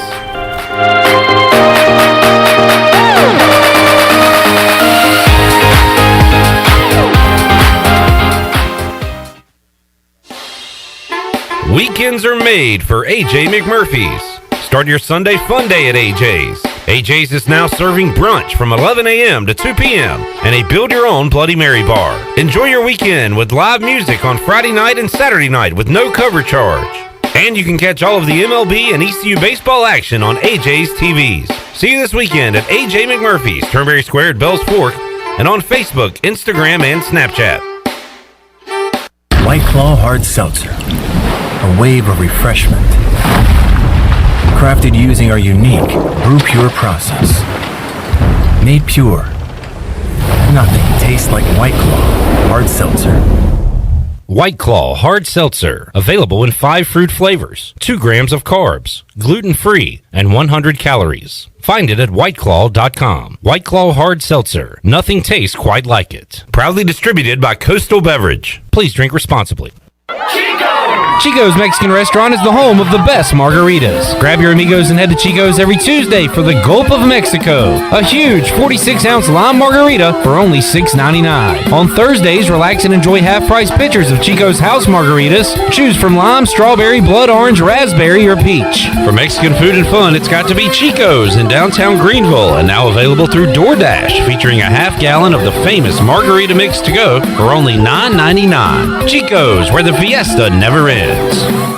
At US Cellular, we see our customers as more than just customers. They're neighbors. When you switch to US Cellular, you can get the new Samsung Galaxy S21 5G for free with no hidden requirements. As a neighbor, you deserve it.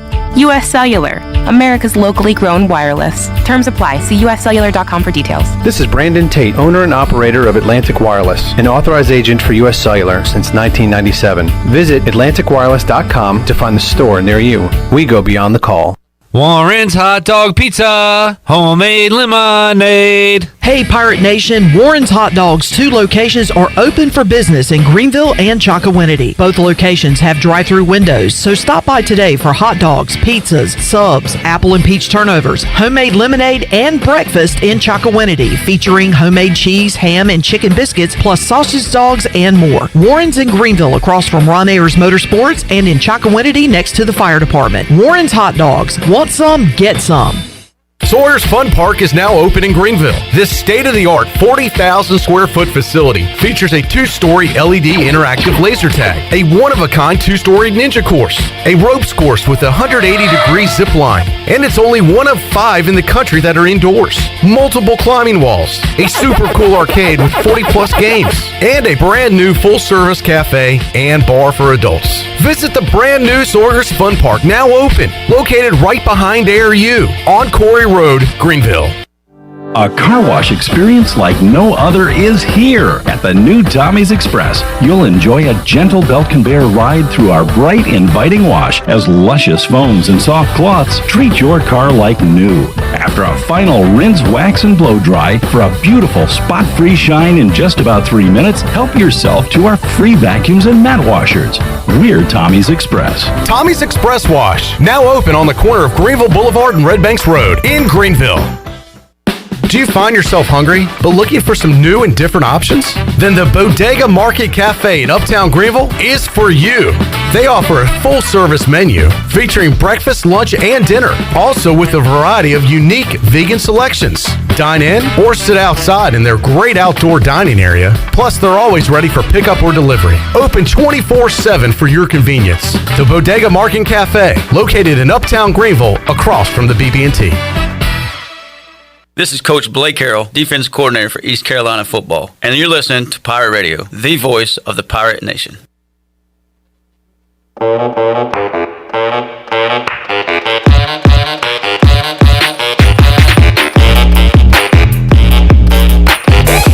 You're listening to Hour 2 of Pirate Radio Live. Do you need custom t-shirts, apparel, or promotional items for your business, organization, or event? Keep it local. Print it local with University Sportswear. Contact them today at universitysportswearenc.com. Now, back to the show. Welcome back. Do you need custom t-shirts, apparel, or promotional items for your business, organization, or event? Keep it local. Print it local with University Sportswear. Contact them today at universitysportswearenc.com, the official sportswear provider of Pirate Radio for 18 years. Now let's head back into Pirate Radio Live. Here's your host, Clip Brock. All right, back with you on PRL talking about a lot of winning baseball with Tyler Smith. But Tyler, that winning isn't by happenstance. It is not just luck. We're talking during the break about all the work you guys put in, and it's a lot of work. How overwhelming is that when you first get here as a green freshman, and then Do you ever get used to it? How much do you get used to it over time? I mean, at first, yeah, it's a lot of work. I mean, you have classes, you have workouts, and then going into the season, that's really what set it off because you're traveling nonstop and you're trying to stay on top of your academics. But after that, I mean, it's just maturing, to be honest. I mean, the workouts, they seem like they get easier, but they really don't. I mean, we still have 300s and stadiums and mission week and all that. But, I mean, the biggest thing probably for me was just maturing over the years, and that's really about it. We keep up to date with what's going on with the guys in summer ball. I remember AMAC, Shirley said yesterday, went off on Wednesday night, so we're keeping up with those guys. But for those players, for whatever reason, injury related or otherwise, that aren't playing summer ball, you said that they're doing team activities now, right? Yeah, so a couple of the guys are actually working out with the younger guys who just got in last week. So they'll just be doing the conditioning aspect and like lifting aspect right now. I don't know if they'll be touching any baseballs, maybe starting like their hitting routine. But other than that, yeah, they're just working out and getting to know each other right now. Well, Tyler, so you talked about when you came in and your first season here was that 2017 season, which if something could go wrong, it did go wrong. It was almost strange how that season went, and yet you guys almost rallied and won the championship, the conference championship tournament, and went on to a regional, but came up just short in the championship game. But so that was your first season play. Now after that, 40 wins, 40 wins, 40 wins. But that first year, what was that like being a part of it? Because from the outside, it was like, we know this team's pretty good, but for whatever reason, just couldn't get it together. Yeah, I mean, actually, it was very sad to walk around campus because it's just like we're the losing team here, and like nobody knew who you were, to be honest. But I mean, after that, that's when Coach G and everybody went back and just relied back on our culture and went back and dived down into that more, and it was more about leadership. And I mean, that's what's carried us to today is just the foundation and like when he used to play here of the Pirate culture. Let's go over some of your favorite moments as a pitcher at East Carolina. Your favorite game, your favorite moment. What comes to mind for you? I mean, there's a bunch, but probably my sophomore year when we beat UNC at home on Friday night, where Trey Benton went 6 innings, and then I got to close out the last 3. That was probably one of my favorite individual moments. That Wichita State my sophomore year, but other than that, I mean, just winning the regional. I mean, hosting 3 straight and then winning the last 2 in 2019 and 2021. So, I mean, it's literally like something you could dream of when you're a kid. So, I mean, it was just special to be around those guys every single day, even though it was hard times at the beginning in 2017, but everything has worked out, and I mean they're going to continue to get better every single year. So that North Carolina, so that was the weekend you played them here in Durham and in Chapel Hill. That was a great weekend of baseball. You guys won that series, and that is and I think about I guess you were on the UCLA trip as well. That was sweet. We should have took 2 out of 3, but that was still sweet to go out there. Yeah, some frustrating losses out there, but those kind of prepare you for what you see in the postseason. And as you said, hosting those regionals have been a lot of fun around here. You win a couple of regionals in a row, and you do it in completely different ways. The one a couple of years ago, you had to climb all the way back. And what is that mountain like after you lose that game, that first game? And what, I mean, at first everybody's like, what the heck is going on right now? But then after that, Coach G was like, just go get some rest. Like, everything's going to work out fine. And then when Agnos did that against NC State, I was like, yeah, there's no way we're losing the rest of this regional. So, but I mean, it was definitely different compared to this past year. But I mean, it was awesome to experience. I mean, we had 4 games, then we had 3 games this past year. But I mean, to be honest, this past year in the regional against Charlotte was probably the loudest I've ever heard this place. The fans were able to return for the Greenville Regional 2021, and it was a good crowd that first day, I guess, with Norfolk State. But then that Saturday, and I was there up there in the press box, and I could still kind of feel it shaking, and I would stick my head out the window every now and then just to kind of hear it all. It was awesome. That's what Malcolm was saying. He said that's the loudest he's ever heard it too. He's like, up there is just shaking. It was great, man, and to be a part of that. What do you? Did you ever get used to playing in front of light crowds like during the 2020 season? Or was it just an off, weird feeling every time you did it? It was just an off, weird feeling, to be honest. I mean, we still had a good crowd and everything, but I don't know. This year was just totally different, not having any fans, and then when they finally allowed it, I mean, it was still loud even when we had the certain capacity. Like that, you could still tell we had a home field advantage when somebody would come. So, I mean, especially throughout the year since I've been here, just the home field advantage makes a huge difference. Gavin brought up the Carolina game, and he made a good point. Even though it wasn't full capacity, he said it still kind of felt like had that big game feel. Oh yeah, like when those hits AMAC had, or like we were down like 3, and like you could tell nobody was like down in the dugout, and like we started getting a hit, and like you could tell the crowd was getting back into it, and like I mean that was like one of the reasons why we won, besides AMAC hitting the jack and the double off the wall. Cliff Godwin, he talks about the fans, the energy the fans bring, but also he relies on you guys, right? When you're not on the mound, if you're on an off day, you're part of that dugout scene where you're getting the guys motivated. Oh yeah, 100%. Like that's probably one of the biggest things was the birdhouse this year. I felt like I had to bring that up. No, like when we get a jack or something, just to bring that out, I mean that fires the fans up too, I feel like. But no, when me, Cam, Bridgie, or Cooch weren't pitching, or Smalls, we were in charge of the dugout, so we had to make sure everybody was locked in and ready to go whenever their name was called. Well, I'm glad you did bring that up. I probably should have started with that. So are you considered like the godfather of the birdhouse? I mean, I guess so. Yeah. I mean, it's weird. I really just walked into the mudroom one day and found out, I was like, yeah, this is what we're going to use for a home run celebration. Then, I mean, like, that one interview or video they put up, I cut my nose on it, and Womack had to put some tape up. But I mean, from there it just blew up. I mean, it was all over Twitter after a couple of games. You see me like running through the infield with it, holding it up. I mean, it just blew up. So I mean, hopefully they keep that going on. I mean, I'm not going to take it. I'm going to leave it there forever. It could be one of those things that sticks forever, and I like traditions, but I love the ones that start organically. Like Chris Holba, we talked to him. Oh, safety dance. He had the safety dance as his warm-up song, and for whatever reason, it just stuck, and now it's a thing. And now you accidentally find this cone, and it could become the biggest ECU tradition 10 years from now. Who knows? I mean, I almost wore the birdhouse shirt in here. I mean, I have the Pirate Radio one. And nice. A couple of different people have created some. Yeah. So, but no, hopefully it keeps going on for a while. Yeah, that'll be what you're known for forever now. Yeah, for sure. Chandler, can you put like Godfather of the Birdhouse on Tyler Smith's name down it? I don't know if we have enough room on the graphic, but yeah, that's what Tyler Smith's deal is. He is the Mr. Birdhouse.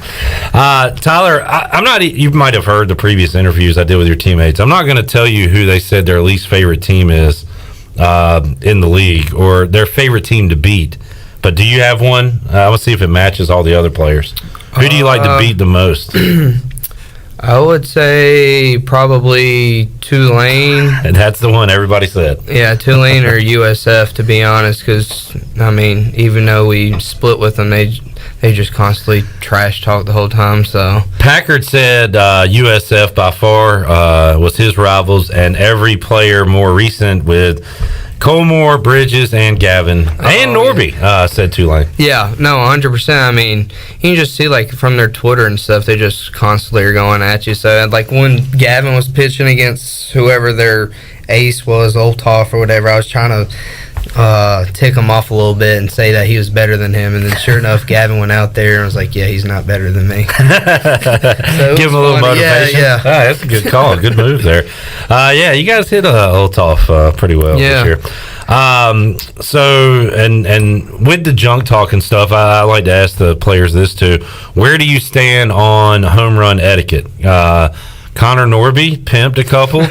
He said he accidentally bat flips. He can't control it. It's a reaction. Nah, he's doing that on purpose, 100%. How about when it happens against you? And if you strike a guy out and you show emotion, like what's fair game? I mean, if you're going to leave it down the plate and they hit it about 450 feet, then, I mean, they deserve to do something. But, I mean, I can understand them, like, pimping it, but standing there for a while, that might be a little too much. Okay. But, I mean, as a pitcher, you always, like, try to do a little fist pump or something to get the crowd into it, too. So, I mean, showing the emotion really can be beneficial in, like, towards your dugouts and the fans for momentum.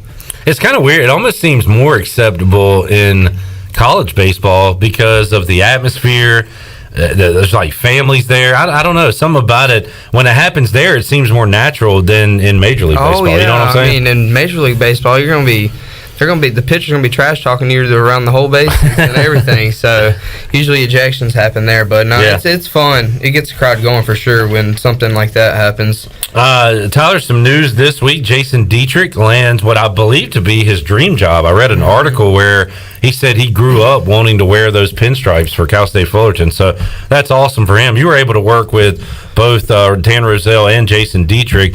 How big of a loss is that for East Carolina? I mean, yeah, it's a big loss, but I mean, whoever ECU hires and Coach G hires, like, I already know who it is, but I'm not going to say anything. Oh man, you want to break some news? He's going to do a great job for us. I mean, he's the man. But I'm happy for Dietz. He's a great coach.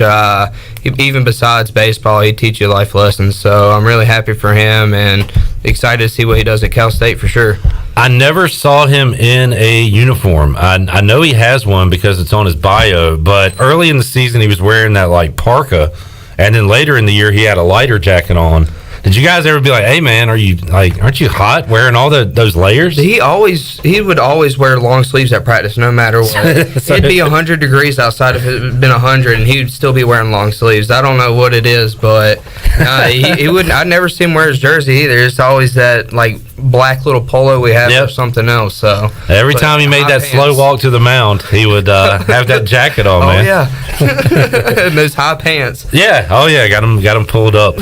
What are those chats like on the mound when Dietrich comes out? What is he telling the pitcher? When I was out there most of the time, I was like, how are you feeling? What pitch do you want to go with right here? And then just get back in the zone. Let's do it. So, but I mean, I don't think he really ever chewed me out when I was out there, to be honest. So, was that more Cliff Godwin's thing, chewing guys out? In the beginning, when I was a freshman and sophomore, probably more of the chewing out. But towards the end, he really didn't chew me out that much. I don't think.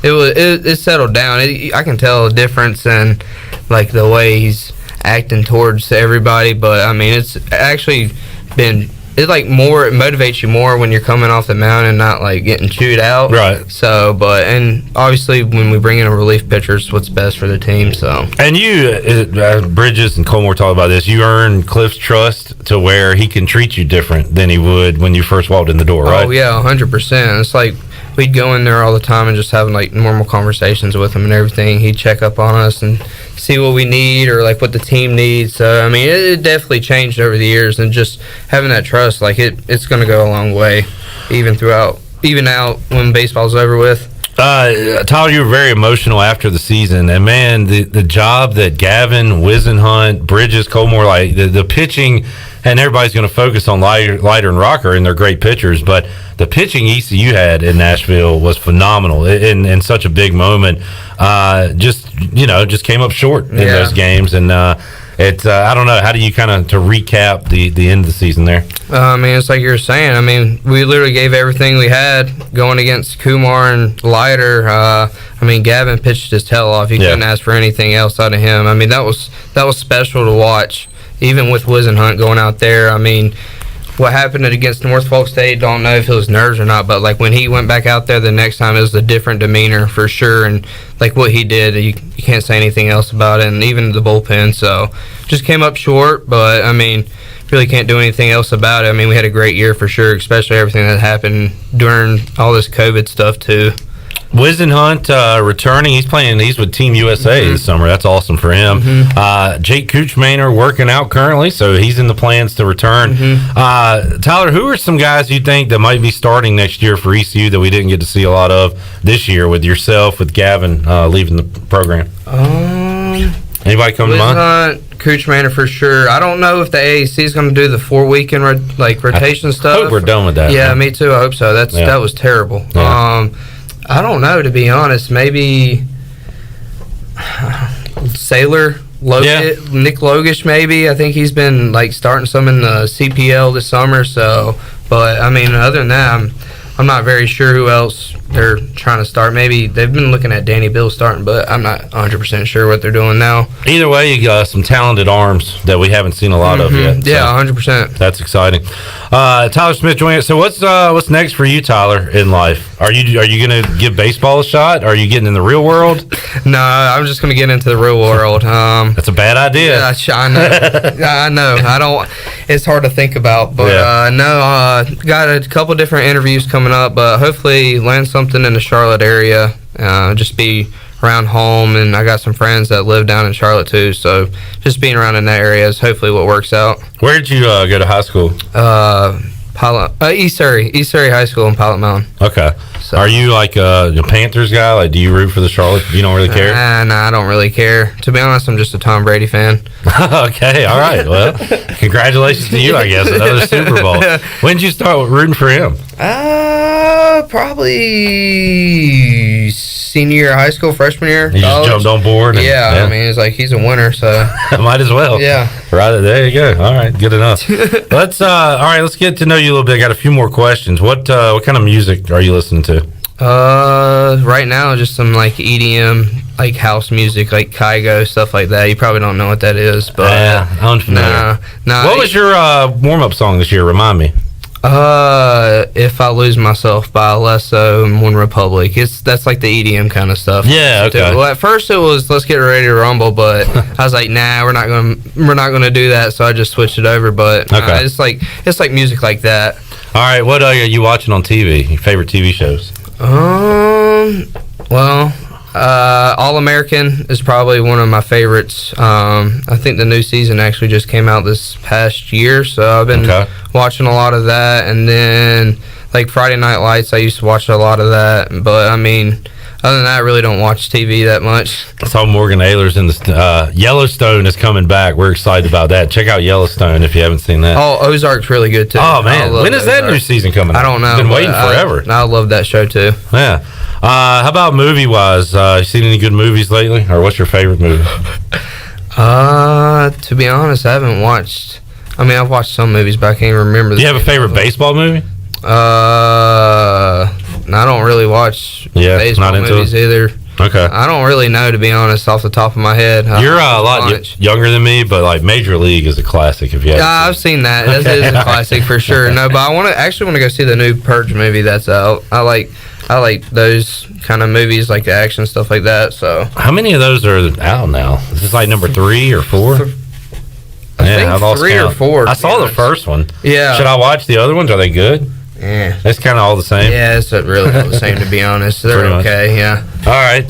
So what do you said you golf, and right now you're looking for stuff to do in the free time, right? Yeah. You got any other hobbies? To be honest, no. Just really. I'm gonna work the kids camp. In Greenville for whenever they start back up. But I do want to ask you about that too, Tyler. Now that you brought it up, like your relationship with the fans, with the kids, and it's something you don't have to do, but you do it, and a lot of guys do it, and seem happy to do it. So, how much did you enjoy that aspect of being a baseball player at East Carolina, like interacting with the kids? Oh no, it's awesome. Awesome. I mean, they're always like coming up asking for autographs and stuff like that. I mean, it's like what my roommate Small says, we're for the kids.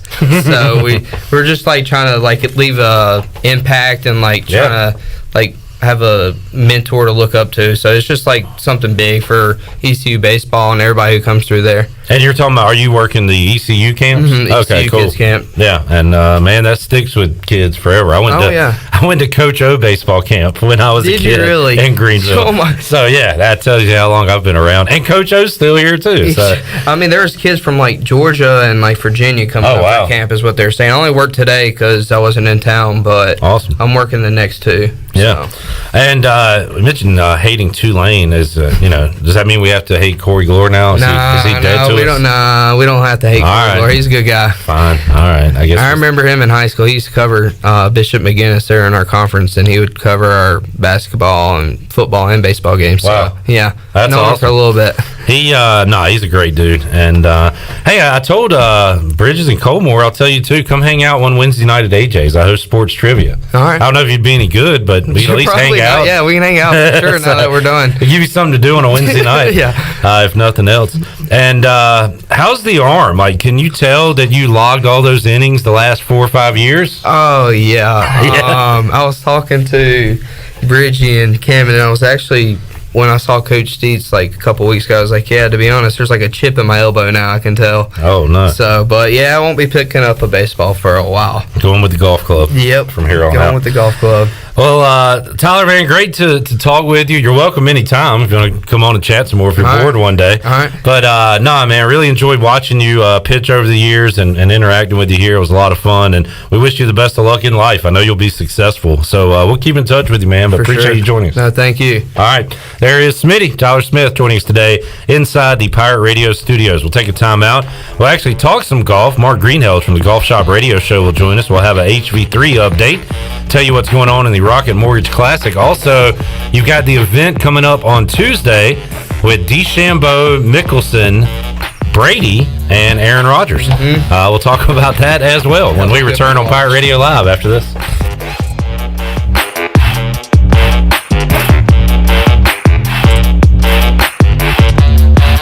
Hey Pirate fans, this is Cliff Godwin. Summer is here and I want to invite your son to attend Cliff Godwin Youth Camps. We will offer 3 sessions the weeks of June 28th, July 12th, and July 26th. All camps will be held at Clark LeClaire Stadium and campers will get baseball instruction from members of the 2021 ECU baseball team. Campers will also play games and each camp ends with our famous Pirate Slip and Slide. Full day and half day sessions are offered. For more information, visit cliffgodwinbaseballcamp.com. See you there. Go Pirates.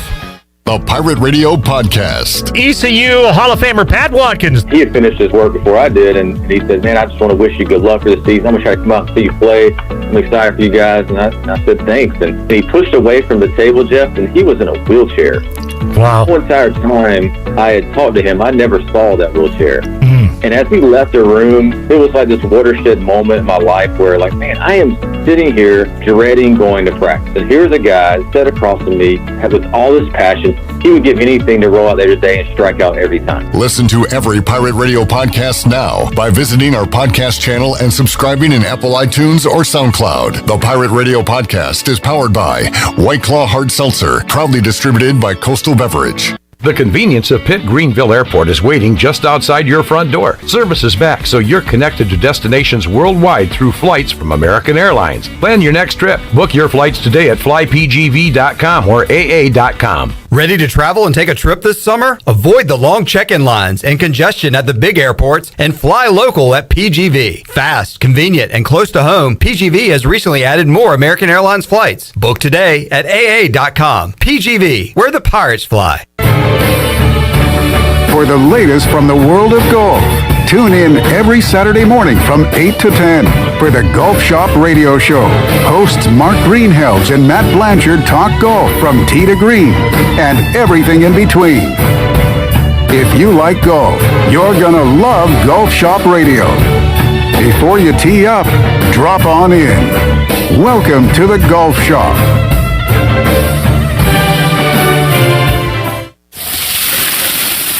We know that juicy, cheesy, grilled to perfection burger sounds amazing, but it does sound like something is missing. Pepsi, baby! The yin to this burger's yang. Burgers and Pepsi go together like burgers and Pepsi. This perfect blending of flavors makes every bite of lettuce, every sesame seed on the bun, and every sip of that crisp, refreshing, ice-cold cola a journey to Foodtopia.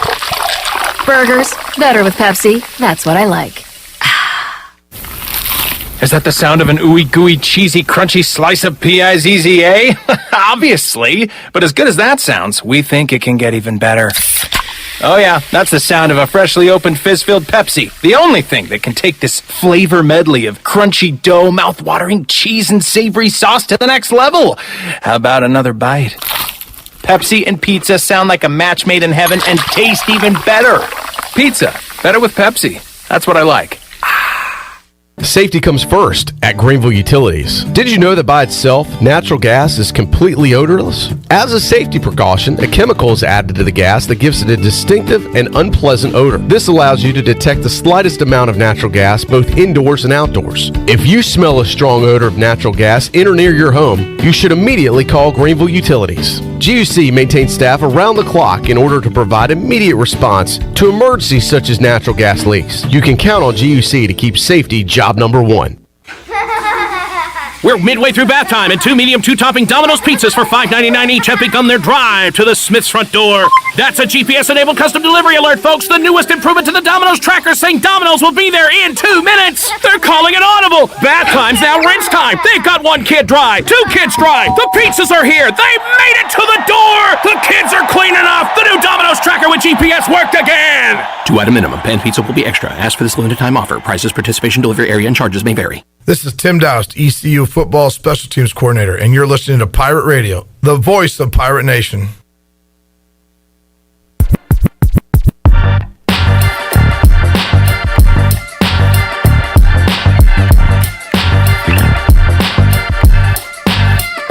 You're listening to Hour 2 of Pirate Radio Live. Do you need custom t-shirts, apparel, or promotional items for your business, organization, or event? Keep it local. Print it local with University Sportswear. Contact them today at universitysportswearenc.com. Now, back to the show. Welcome back. Jersey Mike's is open 7 days a week for lunch and dinner. Order in-store or online through the Jersey Mike's app. Jersey Mike's, a sub above. Now let's head back in to PRL. Here's Clip Rock. All right, great to catch up with Tyler Smith, Smitty, former ECU pitcher there a moment ago, and we've talked to him, Colmore, Bridges, Gavin Williams. They all said the same thing. Now that they're done playing baseball at ECU, they're working on their golf game. That is the popular, that's one of the only things they have all said that they're all doing at this moment. We'll talk some golf now with Mark Greeny from the Golf Shop Radio Show. You can hear it every Saturday, 8 to 10 a.m. here on Pirate Radio. Greeny, how you doing today? I'm doing good. Clip, how you doing? Doing all right. We're following the Rocket Mortgage Classic, and looks like ECU's own Harold Varner III is going to miss the cut by a couple of shots. He's 1 under, but the cut line looks like it's going to be 3 under for this tournament. And I don't know, this tournament is getting some news, some national news, Greeny, maybe for the wrong reason, and that's Phil Mickelson, who says he will not play in Detroit ever again due to an article that was written about him. Greeny, what's the backstory on this? Something to do with Phil's old gambling ways, I guess? Yeah, I mean, this is a deal. This is a story from back in 2007 that somebody dredged up, and it was basically him and some guys went in on a group bet on something and got swindled. I mean, they put a bunch of money down, won the bet, guy never paid, bolted, and there was a whole court trial around it and everything. And for some reason, guy in Detroit, the newspaper decided to wait until Phil showed up and then drop the story. Phil's a little upset. His agent was really fired up about it. For me, it's well, number one, yeah, I get it's a 14-year-old story, but Phil probably hadn't played in Michigan, I don't know, probably at least since 2007. So this guy felt like, well, hey, it's the first time he's been here. Let's throw the story out there. I don't know. I mean, to me, you just kind of say, hey, this is a 14-year-old story. Go back to 2007 and read about it. Yeah. And there's nothing else to be said, and just move on. But instead, his agent and Phil himself have both kind of strung this thing out to make it more than it really was. Yeah, I don't see why it doesn't necessarily paint Phil Mickelson in a bad light or anything. So, yeah, from that standpoint, I agree with you, Greeny. Any other storylines you're following in this particular tournament? What are you watching out for this weekend? Well, we had Hideki Matsuyama, our Masters champion, could not tee it up today because he got a positive test for COVID. So we're going to be watching him to see the Open Championship and how that plays out. I mean, you're right in that same window that kind of John Rahm had where, you've got the Irish Open and the European Tour this week. You got the Scottish Open next week and then the Open Championship. And it's going to be interesting to see, how he tries to do this. The Open Championship has actually come under a little fire because of the rules that they've put in place, kind of last minute on people. And all of the restrictions. I mean, all the fans can go out to dinner and go to the grocery store, but none of the players can. So it's going to be interesting as we get closer to the Open to see who's qualified and who's actually going to be able to show up and play. So before the Open on the PGA Tour, you've got a tournament in Montana, a tournament in Illinois, and then the Open. I saw an interview with Colin Morikawa earlier this week, Greeny, and he said that he will be preparing for the Open by playing in the Scottish Open the previous week. How many of these top golfers are going to be playing in these other tournaments, European Tour tournaments, to prepare themselves for the British Open? It's a mix and match. I mean, there are some guys that prefer not to play before a major, and they like to get there as soon as possible. For me, I would really go by, obviously if I've been playing normally and been getting my usual reps, then I would probably take the week off before and get somewhere. Especially if I'm an East Coast guy going to the West Coast, or if I'm going over, across the pond to the British Open. I think I definitely want to get there as early as I possibly can, get acclimated to the time change and whatnot, and then just kind of settle in, and then take 2-3 days to settle in and get my body straight, and then start practicing and working towards it. So I personally, I don't even know if I'd go play in the Scottish Open, but I guess if guys have taken a couple weeks off, the Scottish Open's a good one to warm up on. But sometimes it depends on the course that they're playing for the Scottish Open, whether it's worthwhile or not. Greeny, Mark Greenhill's joining us on the Fixed NC live line. And Greeny, another week, another Bryson DeChambeau story, this time because he has parted with his caddy, at least for now. If you read what's being reported out there, they're taking a break, it appears. So I don't know, how normal is this? How big of a deal is this for Bryson? What's your take on this whole thing? Sounds like an episode of Friends, right? We're taking a break. We're on a break. Well, and the more funny part about it is, as soon as that story hit, next thing you know, Brooks Koepka's putting out a story that it was National, Caddy Appreciation, whatever, Caddy Appreciation Day. So that apparently is going to keep going back and forth, and I have a feeling Bryson's not going to win that battle. But I don't know. I mean, Bryson can be difficult to work with. I mean, we've seen him snap it at some cameramen before. We've seen him snap at rules officials before, and maybe he snapped at his caddy one too many times. And there was a meltdown the last time that we saw him play at the U.S. Open on the back nine. And so there's a lot of factors that go into that. And, some guys have caddies that have been their, childhood friends and grown up with or went to college with. And then those guys didn't have the success. So you kind of bring them along with you because they know your game and they're used to you. And then there's other guys that pick people up along the way because they're experienced caddies, and maybe you want some of that knowledge and that experience to go along with you. So, I mean, it can be a stressful relationship if things go bad and if things aren't going well. So, you've seen Rory McIlroy get rid of a really seasoned caddy. You saw Phil and Bones part ways. So it's not unprecedented, but it's just interesting that it happened after a complete meltdown on the back nine at the U.S. Open. So we'll see how this plays out. Speaking of DeChambeau, Greeny, I know your feelings on these types of events. It'll be DeChambeau and Mickelson, and you'll have a couple of football stars, Brady and Rodgers. That'll be coming up Tuesday. It's the match returning, and that will be on a Tuesday once again. So I was thinking about this. I guess the DeChambeau caddy news, that probably won't be brought up, maybe in a joking way during the match on Tuesday, but if I do tune in, it'll be to see if Aaron Rodgers has anything to say about the Packers. I think that's what I'm most intrigued about during that live event where he's mic'd up. Will he have any sarcastic or disparaging remarks about his NFL team, because they are going through a bit of a break right now, it seems. So, again, I know that you're not super excited about this event, but are there, any reasons to be excited about checking this thing out on Tuesday?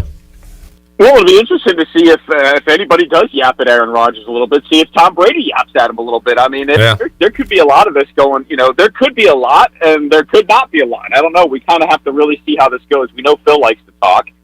We didn't see Brady do a whole lot of talking, either with his mouth or with his game until he holed out one for Eagle last time around. But, again, this is a curious time for me. Like, you just asked me the question about my preparation for the Open Championship, and here you have, a recent U.S. Open champion and the current PGA champion who are goofing off, a week and a half before a major championship. So, the whole thing is just weird to me that sometimes we, are not focused. And you got the flip side of that. Brooks Koepka has basically taken time off, has said in the report that, hey, I totally lose my focus in these non-major events, and I'm going over there early to get acclimated and get down to business. I guess maybe that's why Brooks Koepka has 4 majors in a very short period of time in his career, and Phil's got 6 over a long career. So we'll see how it all plays out. But yeah, I'm not a fan. I guess I might tune in a little bit just to see what goes down.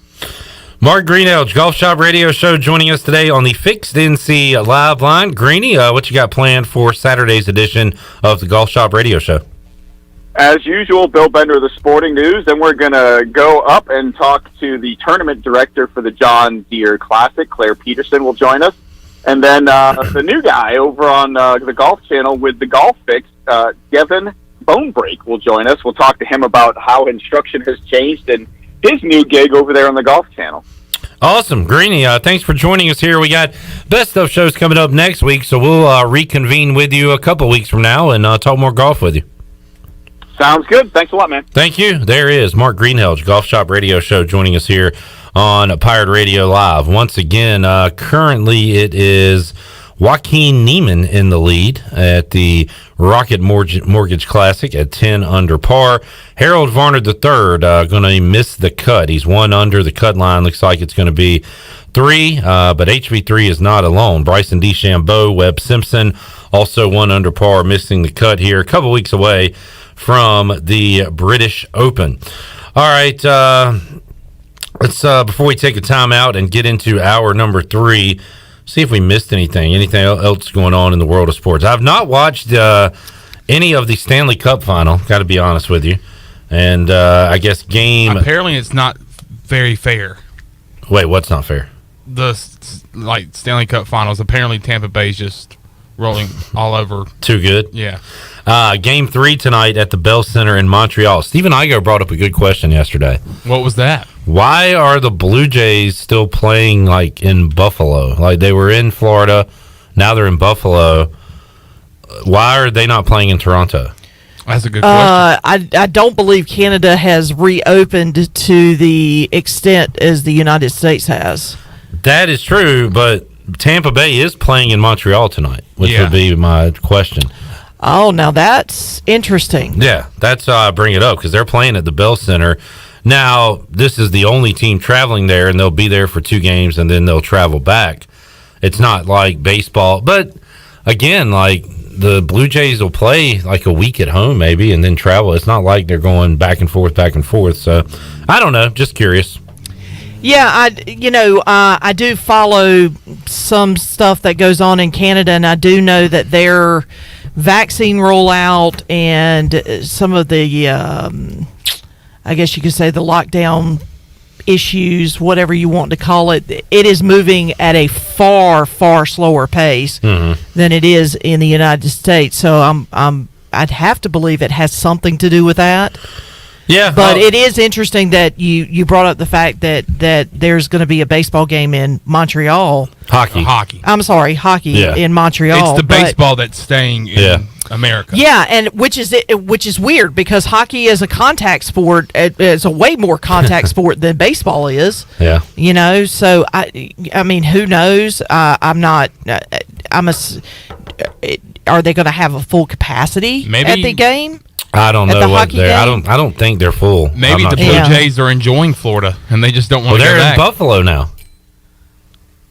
We're not in Florida I would imagine it's still somewhat enjoyable in Buffalo right now. I mean, it might not be in a couple of months. I was not aware of that. So they got closer to their border. They're right there. They're right there. They're looking at their houses. Yeah, over the border. I just want to go home. I just want to go to your home. I just find that interesting because the CFL, they pushed back the start of their season for 2 months. They're not starting until August. Well, maybe Vlad Guerrero's hitting so well he doesn't want to go to a different stadium. Did you see the picture today? Well, I mean, baseball players are superstitious. Yeah. I saw a video and a picture. The video I saw today was a young Vlad Guerrero Jr. During at the Derby. At the Derby. Yeah. providing David Ortiz with some Gatorade, and it was in 2010. And it's crazy to think that I want to say he led in fan voting. So I think he was the youngest to do it too. Pretty cool. So, yeah, that is pretty cool. And there was also a picture of him and his dad at one of his All-Star appearances. All right, Chandler, trivia question before we go to break. This player led the NFL in receiving yards in 2013, and today he has submitted his reinstatement letter to Roger Goodell for the NFL. Josh, no. I have no idea. I'm drawing a blank. You were close. I mean, you were right on said it. his name. Is it Josh Gordon? Yep. Oh. Why did you go away from that so quickly? Because I couldn't remember if he was in the NFL, because I know he reinstated a couple. So he's been This out. is like the 8th time I was about he's filed to say, for because reinstatement. I thought he was already in the NFL, but wow. So he's back in. So his 6th NFL suspension happened in December of 2019.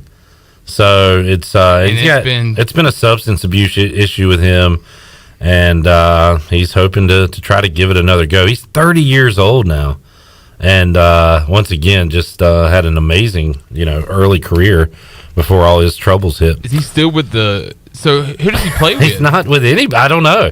But now he was with the Seahawks. He played with the Seahawks, forever. Let me see how many teams he's actually played. That's what I'm asking, is how many teams has he been with?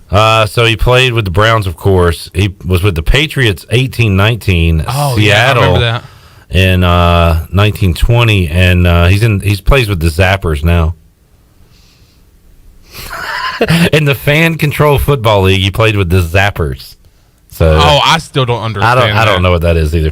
All right. Before we go to break, Yeah, or as we go to break, I just wanted to mention that Mike Wright, because we talked about him day before yesterday, had a stellar outing with 7 innings, struck out, I think 5 or 6. I can't remember what his exact stats are.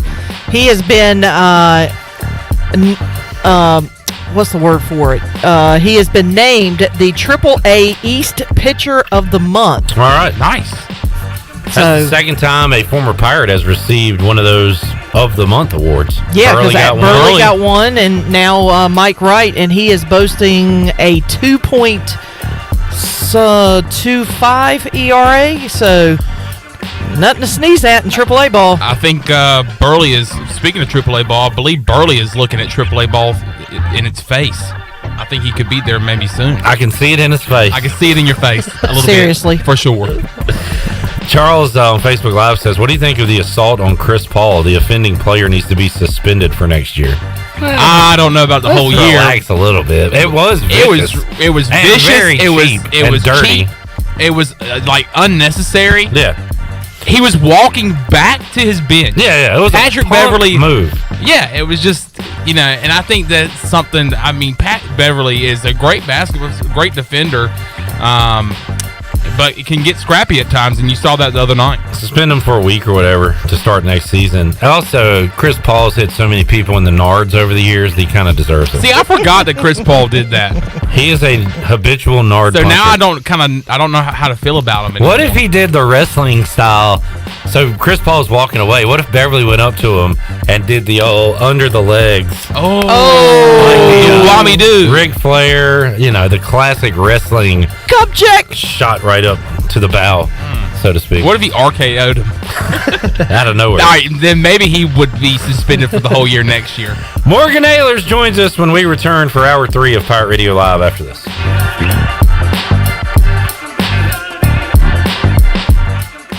Hey Birdland, experience an Orioles game this season with the convenience and privacy of your very own suite. Choose from an array of options and prices to gather with family and friends or entertain clients. Each suite features climate-controlled interior seating, a private restroom, and comfortable outside seating. Plus, enjoy the best views of Camden Yards. Suites can accommodate 8 to 22 guests. Capacity is limited, so select your dates and purchase tickets now. Learn more about single-game suites at Orioles.com/suites. Save lives, be a hero, and make $1,000 your very first month donating plasma at Grifols Biomat USA. At Grifols, it adds up fast. New donors can earn up to $1,000 in your very first month. It's the easiest way to make extra money. Start now at Biomat USA, 505 South Memorial Drive, Greenville. Find your donor center at grifolsplasma.com. Make up to $1,000 in a month and save lives now at Grifols Biomat USA. A better donor experience and better pay.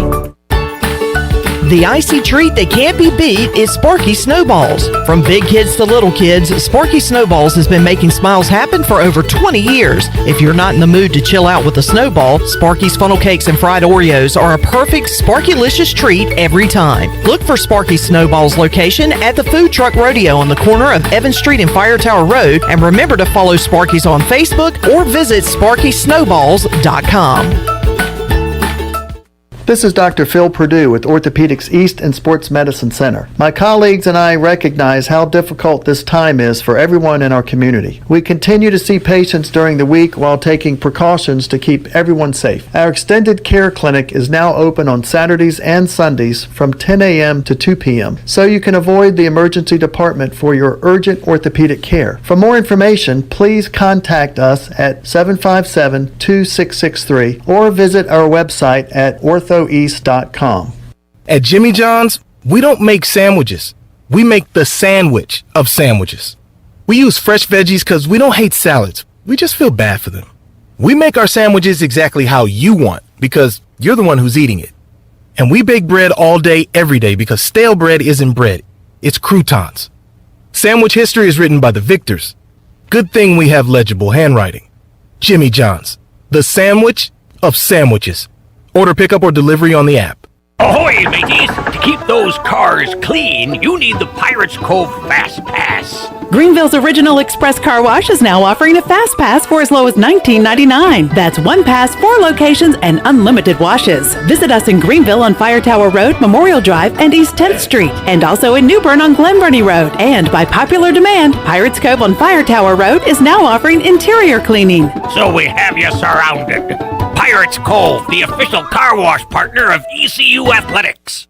University PC Care has been the Pirate Nation's go-to IT expert since 2006. They thank you for your continued support and trust during these trying times. Many services can be done remotely and free pickup and delivery is available. As a Dell business partner and Apple authorized service provider, you can count on University PC Care for all your personal and business tech support needs. To make a remote appointment or to bring in your device for service at their Greenville or New Bern locations, call 558-1280 or go online at universitypccare.com. It's bow time. It's the same song, different tune. The family debates dinner, but all you're craving is a double serving of aspirin. So drop a big bow box on that pack of picky eaters. Cause when you can get 8 pieces of chicken with 4 made-from-scratch biscuits, 2 fixins, and tea, dinner's easier than hitting mute on the group chat. Bojangles, it's bow time. This is Pirate Radio, WGHB Farmville, 1250 and 92.7 FM Greenville, WDLX Washington, 930 and 104.1 FM Washington.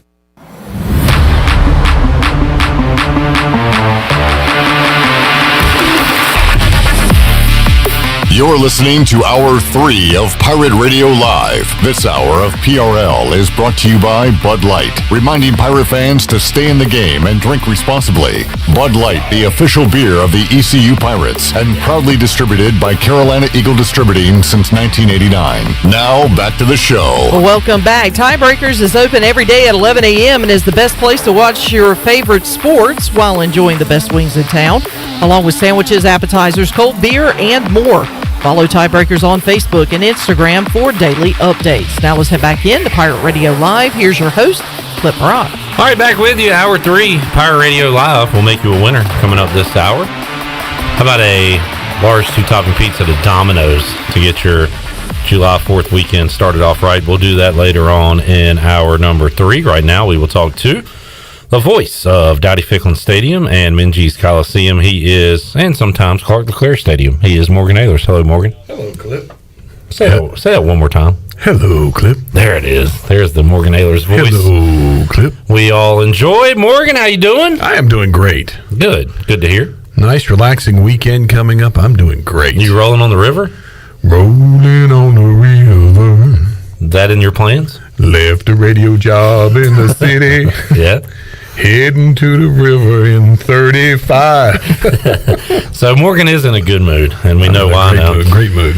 Talk about some of the stories that have popped up this week in the world of sports. The name, image, likeness, a popular topic, Morgan, and saw one Holton Ahlers tweet out yesterday that he has a company, a brand, if you will, and this is Built When Broken.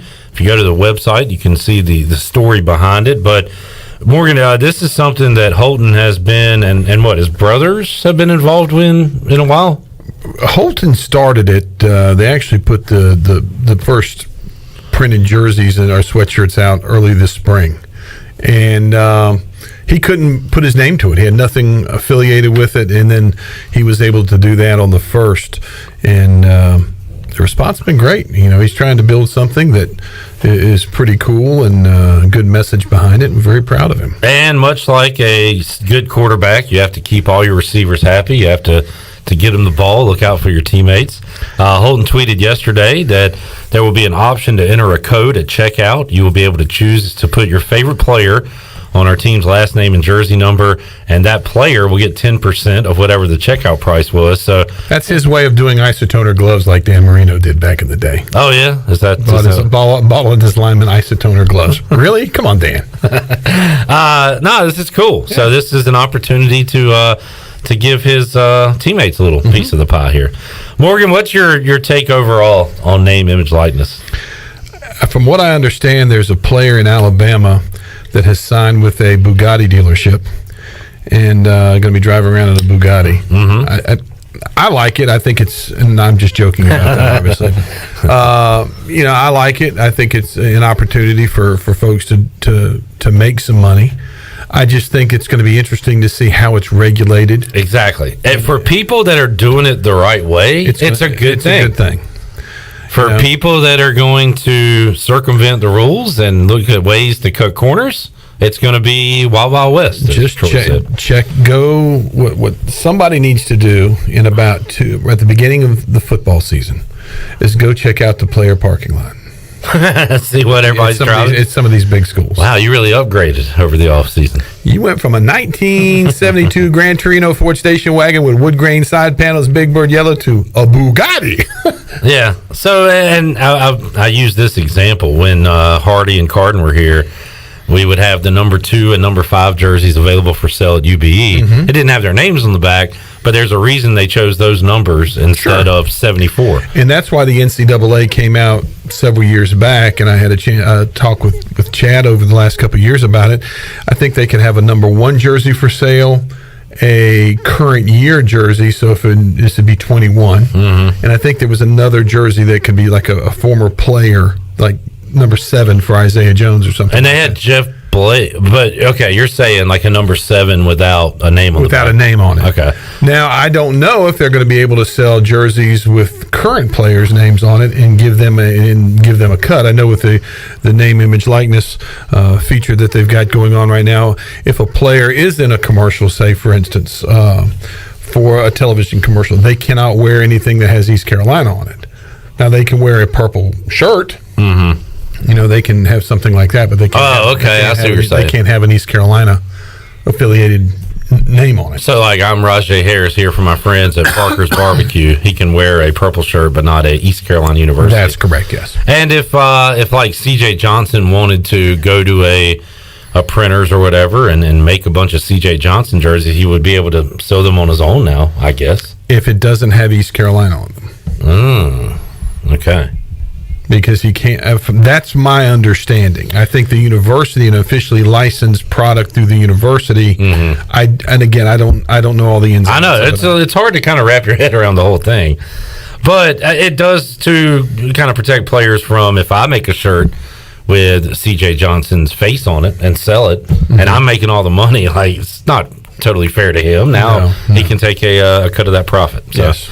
Again, if it's done the right way, it's going to have a lot of positives. If it's not, which it's not going to be, there's going to be a lot of negatives to it. When you get a chance, go to builtwhenbroken.com and check Holton's stuff out. Free shameless plug. It's the only thing I get for being here, that and a bottle of water. And a cold, tasty, refreshing bottle of water. Yes, it is. Coldest cold and in town. tasty. Do you think it does make the gap wider between the haves and have-nots, or is that not going to be affected by this? I don't know if it'll be affected that much. I think the battle would be more something between, let's see, Auburn, Alabama.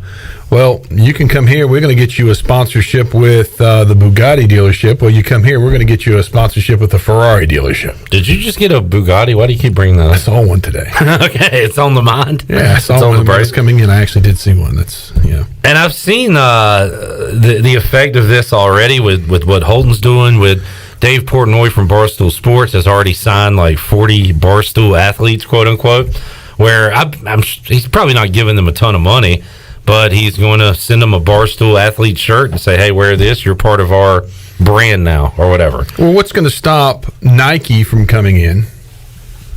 They've had this issue with AAU basketball for years. Mm-hmm. This team, Joe's Hot Shots is sponsored by Adidas, and Bo's Hot Shots is sponsored by Nike. And they're sending certain guys to Adidas or Nike schools. Yes. Yeah. What's to stop Nike from coming in or Adidas from coming in and saying, okay, player, Joe Smith from East Carolina, we're going to sign you to a Adidas contract. Those are the schools here, but we're going to give you, and this is what you get. You get $10,000, and you get all the Adidas stuff for you and your family and your friends, and hopefully you'll go pro one day and you'll be wearing Adidas. Yeah, that's going to be a big. I think the big money to the bigger athletes from the shoe companies and that kind of thing is going to be something to watch out for. Well, now that you probably don't have the answers on this, but kind of on that same note, a different deal, but. What if Nike went to Brandon Suggs and was like, hey, Brandon, we want you to wear this apparel? Or as an Adidas school, would a current athlete be able to wear a Nike? Yeah. Yeah, probably privately, but when he's on the court. But not because okay. You're wearing it, you're representing East Carolina. Yeah. Saw where a basketball player will be signing autographs this weekend and making money. I think that was maybe an Iowa player, I believe, a player across the country, and some other examples of this already taking place. So De'Aaron King, I believe, the quarterback at Miami, signed a big deal with a brand. Jaden Gardner is going to be doing a blog every week and getting paid for it by a company. So guys have found a way to make a little cash off this thing. Good for them. I'm looking for mine. I've still got a year eligibility. My days in Mount Olive 5 years ago. Oh, that's a great question, Morgan. As a big man for the Mount Olive Trojans. That's right. Defense wins, baby. We were a pack of Trojans. Well, there's an obvious brand that could sponsor you, but who would you have been sponsored by back in your days? What brand would you be the spokesman for during your playing days? Like Bojangles or something? No, Bojangles wasn't around. Wow, you predate Bojangles. There was what was the name of it? I want to say it was like a Tasty Freeze. Oh, okay. Mount Olive. They had the best hamburgers. I'm Morgan Ahlers for Tasty Freeze. Right, here's my burger. And Morgan was not great in negotiations back then. They only paid him in burgers, and you were happy to take them. Burgers, or you could go to the Texaco Food Mart and get 3 hot dogs for $1. Hey man, that was on a budget. I get it. We got no stipend. You either ate at the cafeteria or you ate on your own. Morgan, saw yesterday East Carolina opening the season against App State. We saw our first line. Now, I don't know how legit this is, but the first line that came out that I saw was Appalachian State minus 13.5, and then to 13. I was surprised by that. I had App State by 2.5. And I'm really basing that off nothing. I don't know a lot about their current team. I know that ECU has a lot coming back and is going to be improved. But that number was quite shocking to me. Yeah, I was really surprised when I saw that. I think, again, you look at East Carolina's track record the last 3 or 4 years, and you're probably going to go, they're not going to be very good. Again, we talked about this, I think, last week, that a lot of these football forecasters, they don't really they look at, okay, here's the record from last year, and I've got to do, 300 schools. I'm not going to spend a lot of time on these schools. And I think in this case, the Vegas guys are usually pretty good. I think they might have missed the mark on this one. We shall see. I'm getting a lot of comments on that tweet I put out with the line, and where can I bet? I'm not worried. www.betwithclip.org. Hammer the Pirates. Just an awful line. Pirates win. Free money. Give me ECU all day. I'm getting flashbacks to like the James Madison line when Mike Houston was their coach, and I think James Madison was favored in that game and turned out to be for good reason. Or the North Carolina A&T line, which, man, that's way too low. Pirates are going to roll over this team. I'm starting to get some flashbacks to that. A lot of overconfident Pirate fans. But, again, this is different. It's a different year, different team. And like Morgan said, they might have got this one wrong. We shall see. I think they did. The opener coming up on September 2nd. How many days away? 62 now, Chandler? 62 days, Morgan? 62 days. The frozen tundra of Bank of America Stadium. Don't think it's going to be quite so frozen. No. Coming up. Not unless you get an icy in the concourse. And red hot September there at Bank of America Stadium. At least it's a night. What is it, 7:30, 7 o'clock kickoff? It is a 7:30 kickoff. Yes, sir. It'll be a nooner the following week against South Carolina. I will say this, Morgan, is I've gone through these previews. App State has a new quarterback coming in. Chase Bryce, I believe. South Carolina has a new coach. Mm-hmm. New quarterback, too, Shane Beamer. And Marshall has a new coach. Mm-hmm. Now, they do have the, I believe, reigning Conference USA Player of the Year as their quarterback, but a lot of newness for those teams you face. A lot of newness, and like Marshall, for instance, they started out last year so hot. Now, how, with the delay in some of the schedules, I mean, we were obviously supposed to open up with Marshall last year, and played them the second game. Norfolk State? One of them we were supposed to open. We were supposed to open up in Marshall, then play Norfolk State. We didn't play either one of those games. I think that last year, early on, a lot of teams played very well up to their above their capabilities, and then might have slowed up. And Marshall was one of those teams at the end of the year. It looked like they weren't the same team as they were at the beginning. They were 15th nationally at one point. Yeah, I mean, they were rolling. I still am shocked that Doc Holliday got his walking papers. Well, apparently Mike Hamrick did too. He's going to be like associate AD for fundraising for porta potties or something. Is that a good job for him? It's West Virginia.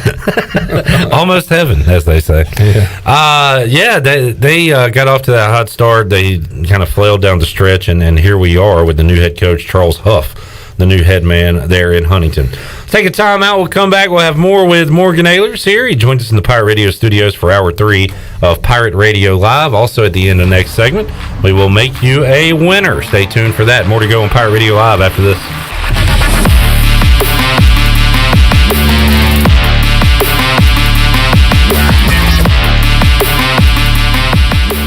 Hey Pirate Nation, this is Tom Brown from Brown & Wood Buick GMC Truck. We've been serving the Pirate Nation in Eastern North Carolina for 83 years. We have 4 brands, 3 generations, 2 showrooms, and 1 goal to make sure you leave a happy customer. This month at Brown & Wood, get a 2021 GMC Acadia and save over $5,000 off. As always, Brown & Wood is the home of the lifetime powertrain warranty. We're located on Greenville Boulevard next to the Convention Center, or shop us online at brownandwoodauto.com. The Pirate Radio Podcast. You can't outwork us. We all have this passion for this radio station, but we also have a passion that, our names are attached to this thing, and we're not going to let this thing slip through our fingers. So I think that's really the foundation of our success, is that we work harder than anybody else. Listen to every Pirate Radio podcast now by visiting our podcast channel and subscribing in Apple iTunes or SoundCloud. The Pirate Radio Podcast is powered by White Claw Hard Seltzer, proudly distributed by Coastal Beverage. Hey, Troy D here with my good friend Kelvin Rawls from Pest Tech. Kelvin, I just want to thank you and Chris and all the great folks at Pest Tech for such awesome service. You totally eliminated the mosquitoes in my backyard, plus the fire ant problem I was having in the yard. Hey, you're certainly welcome, Troy. I have heard the same thing from all of our customers through the year of COVID. With everyone being home, they want to enjoy the outside and being mosquito, fire ant, and pest free. Enjoy all your property from the kitchen to the curb. Visit pesttechofgreenville.com today for complete service. At Tiebreakers, we pride ourselves on serving big, juicy wings. I'm talking big and juicy. Our chickens are the same ones that kick sand in the other chickens' faces. If our chickens played football, they'd be linebackers. The competition's chickens, they'd be skinny little kickers. Trade those kickers in for linebackers. Tiebreakers is open every day at 11 a.m. Follow Tiebreakers on Facebook and Instagram for daily updates. You've worked hard to start your business and working even harder to make it successful. And that's why it's important to have a bank in your corner when you need them. This is former ECU baseball player Ashley Capps from Select Bank and Trust. And as the business world throws you curveballs, we're here to be responsive to your needs. Our team of local bankers can make local decisions and cares about you, the customer. Get the business services that are right for your business today with Select Bank and Trust. Bank local, bank select, member FDIC.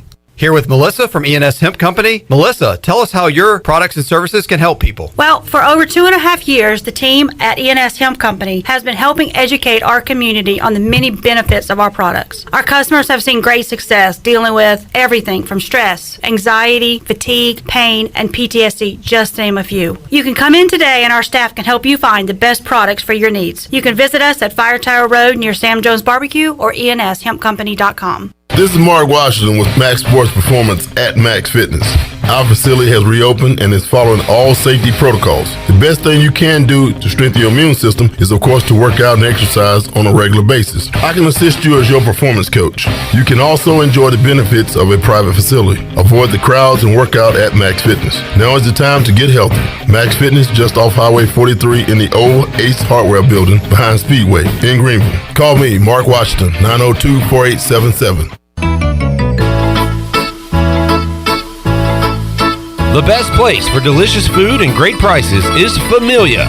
Familia has something for everyone, like New York-style pizza, lasagna, chicken, veal, or eggplant parmesan, homemade meatballs, plus a variety of seafood selections and favorites, like the steak burger and southern pork chop. If you need food to go, Familia's drive-thru window is open and ready for all takeout orders. Familia, Fire Tower Road near Pitt Community College, and FamiliaNC.com. Pirate Radio. We'll strap it on with anybody, anywhere. It doesn't matter. I know this. I want to win or lose with the group that we have in our locker room. The voice of the Pirate Nation.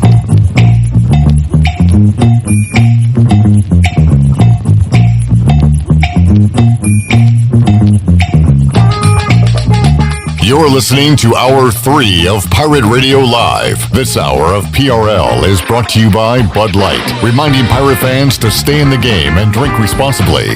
Bud Light, the official beer of the ECU Pirates, and proudly distributed by Carolina Eagle Distributing since 1989. Now, back to the show. Welcome back. You've worked hard to start your business and are working even harder to make it successful, and that's why it's important to have a bank in your corner when you need them. As the business world throws you curveballs, Select Bank and Trust is here to be responsive to your needs. Select Bank's team of local bankers can make local decisions and cares about you, the customer. Get the business services that are right for your business today with Select Bank and Trust. Bank local, bank select. Now let's head back into PRL. Here's Clip Barak. Back with you, Morgan Ahlers hanging out, Hour 3 of Pirate Radio Live today. We will give away a large 2-topping pizza to Domino's coming up in just a little bit. Morgan, just saw the headline on TV there, as we're watching during the break. So Urban Meyer was like, you know what? I want to get back into coaching, but I'm sick of the NCAA, all their regulations. I just want to coach football, not have to worry about any of that other crap. So he goes out, and in his first OTAs, off-season team activities with the Jaguars, he gets fined, the team gets fined $200,000. Urban Meyer gets fined $100,000. So welcome back to the NCAAs, Urban. Well, they got fined. I think the 49ers got fined. The Cowboys got fined. Yep. What do you... how do you hide something like that? What do they get fined for? Going too long? The Jaguars said in a statement the club is vigilant about practicing within the CBA rules. Will re-emphasize off-season training rules as they relate to contact. So maybe there was too much contact. I don't know. Is it coaches' contact? Is it physical contact? I'm assuming the players were hitting when they were not supposed to. I don't know. Okay. Don't have the answer to that. I do know that he was fined $100,000, while Shanahan and McCarthy were fined $50,000 apiece. So, anyway, Urban Meyer not off to a great start there in Jacksonville. But if you're a Jacksonville Jaguars fan, they've been down for so long. You're going like, hell yeah, let them hear it. Definitely, absolutely. And what's the owner's name? Shad Khan. Tony Khan from AEW's daddy. Are you sure it's not like Shere Khan, like the tiger from Jungle Book? Pretty positive it's Shad. It's Shad Khan. He hosts the Shad Festival. He does. He comes all the way up in his private 64-seat jet to do the Shad Festival. Maybe there'll be some AEW. But he's going like, okay, here, wait a minute. Let me pull out a wad of thousands here. Done. Pocket change. Yeah. Pocket change. All right. Let's get our ECU report, our Bud Light ECU report. We talked some Pirates earlier. We'll talk more ECU football now. Phil Steele, who... I love to read magazines. I remember Morgan kind of pre-internet getting ready for Redskins, ECU, college football, going to the grocery store. The only way you could do it was get a magazine. Get the Athlon, get the Street and Smith, get whatever. Smith, Athlon. Remember the old ACC? I don't know if they still have that, the ACC report. Yeah. I used to, it was a summer tradition back in the day. Well, now there's one go-to. There may be others, but Phil Steele is about as accurate as it gets. And why is it that way? He literally talks to every coach. He talks to every coach across America. And it's not just a courtesy phone call. Hey, Coach Houston, how you doing? Good summer so far. Good spring. Yeah, okay, thanks a lot. Good luck this year.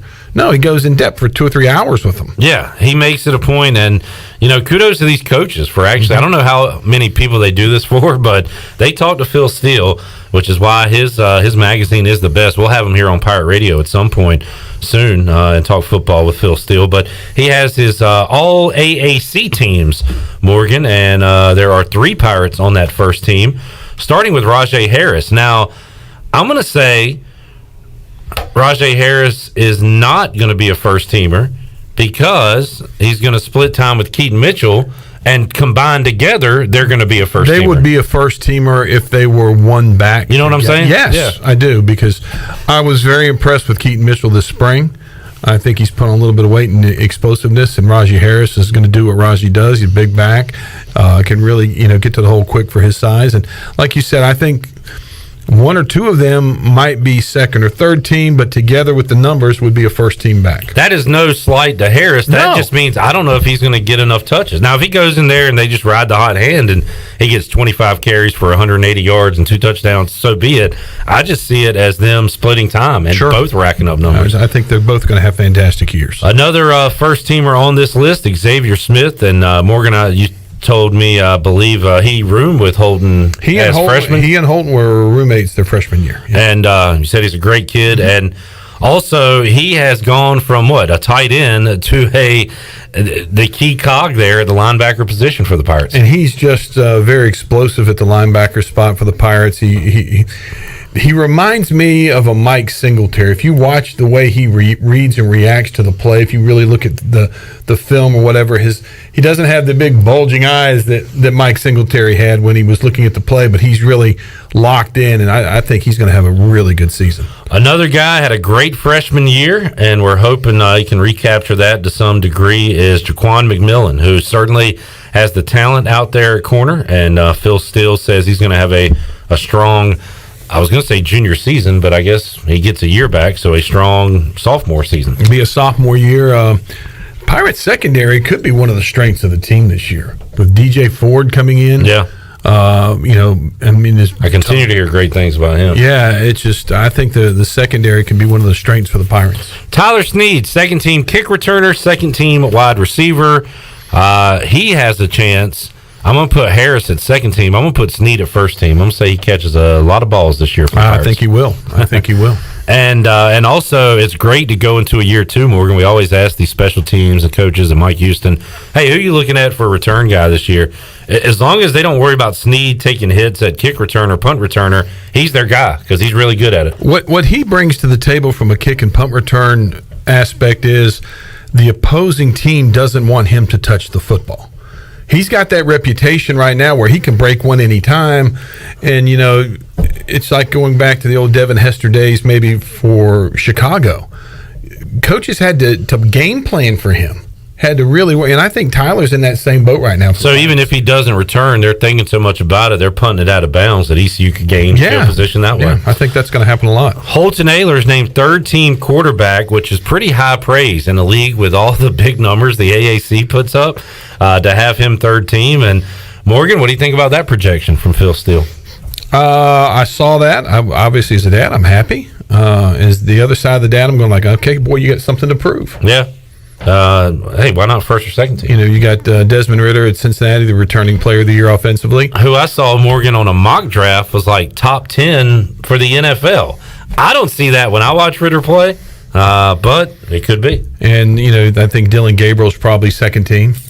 Got to be. It's first. They'll probably. It's probably. You know, you got Gus Malzahn down there, and you know they call him the Mad Genius. But you know, Holgerson and Sonny Dykes are going to have some throwers out there at Houston and SMU. Yeah. So I think. Well, I think, like I said, I'm looking forward to this season. We're starting to get into football mode where Morgan only has like one or two phrases he can say. I'm looking forward to this season. This is going to be a good ball game. I'm looking forward to the season. Well, you know, I get to the point. Yeah, once I get to August, I got to shut up. I know. Fernando Fry, third-team offensive guard. Mm-hmm. Now, is he a center or guard on the 2021 Pirates? I think he might be. How about this? Is Trent Holler potentially going to? I think Trent could be there. I know Avery Jones played some there this spring. Okay. I think he was working out with the first team a lot, so they might move Avery to center, and maybe I think they're going to have more flexibility this year. I think they're 8, 9, 10 deep on the line, which is kind of rare. Chandler, have you heard the Fernando Fry story? Jeff Charles, you heard the story time and time again. So Fernando Fry came here, Morgan, I believe, because his girlfriend was coming to ECU. Have you heard that story? Yeah, I think I have. Like for him to have played as much as he has, to play as well as he has, to be listed preseason third team, really says a lot about him and how much he wants this, and he has really been thrown into the fire and been able to kind of withstand it. It's great for him. Yeah, I mean, he's made himself into a really good college football player. This one got me excited, Morgan. Nashad Strother at tackle, third-team offensive tackle. This is a young guy who we're still waiting to see his best football, but to see a young player listed there, well, what kind of future do you think Strother has? I think it's very bright because he's got that prototypical tackle-sized body. He's big. He's got really long arms, good feet. You know, he was starting to play some pretty good football last year when he got banged up. Hopefully he'll be back to 100% and be ready to go.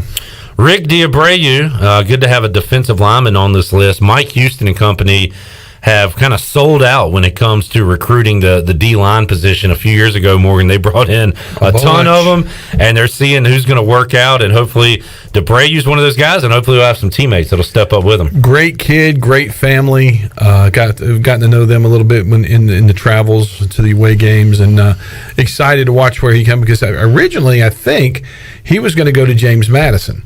And then when Coach came here, I think he ended up coming here and really turning into a fine football player for the Pirates. And finally, fourth-team linebacker Jairo Wilson, Chan Man's guy, and he is he's kind of a guy that took advantage of an injury and started playing, and he is an absolute playmaker on the football field, Morgan, and I'm excited to see him this year. Yeah, he's got all the tools. Hopefully he'll get out there. Again, I'm going to say the one guy there's two guys on there that I think are going to have good years this year that have a chance to be on this list we're talking about right now. One is DJ Ford. Okay. The other is CJ Johnson. I was going to bring up CJ. Hopefully he looks at this and says, I should be there. I did not have a great 2020. I need to get back there. Another guy, too, and this is his last hurrah finally, but I think Bruce Bivens might have got slighted a little bit. He played some great football at the end of the year last year, And it seems like he's one of these leaders on the team now. He's been around so long, Morgan, so I think he's got a shot to get up. Totally agree. Yeah. Let's see. Any other snubs on this list? There's going to be somebody that stands out that is not on this list right now, but there's a couple that come to mind. All right, let's Shirley Rhodes, let's open up the Pirate Radio booty bag here on a Friday. Booty, booty, booty, booty, booty everywhere. Booty, booty, booty, booty, booty everywhere. All right, 317-1250. Get your fourth weekend started off right with a large 2-topping pizza from Domino's. Shirley, what caller are we looking for? Oh, let's make it easy. Caller 5. Caller 5, 317-1250. We've got more to go with Morgan Ahlers when we return after this.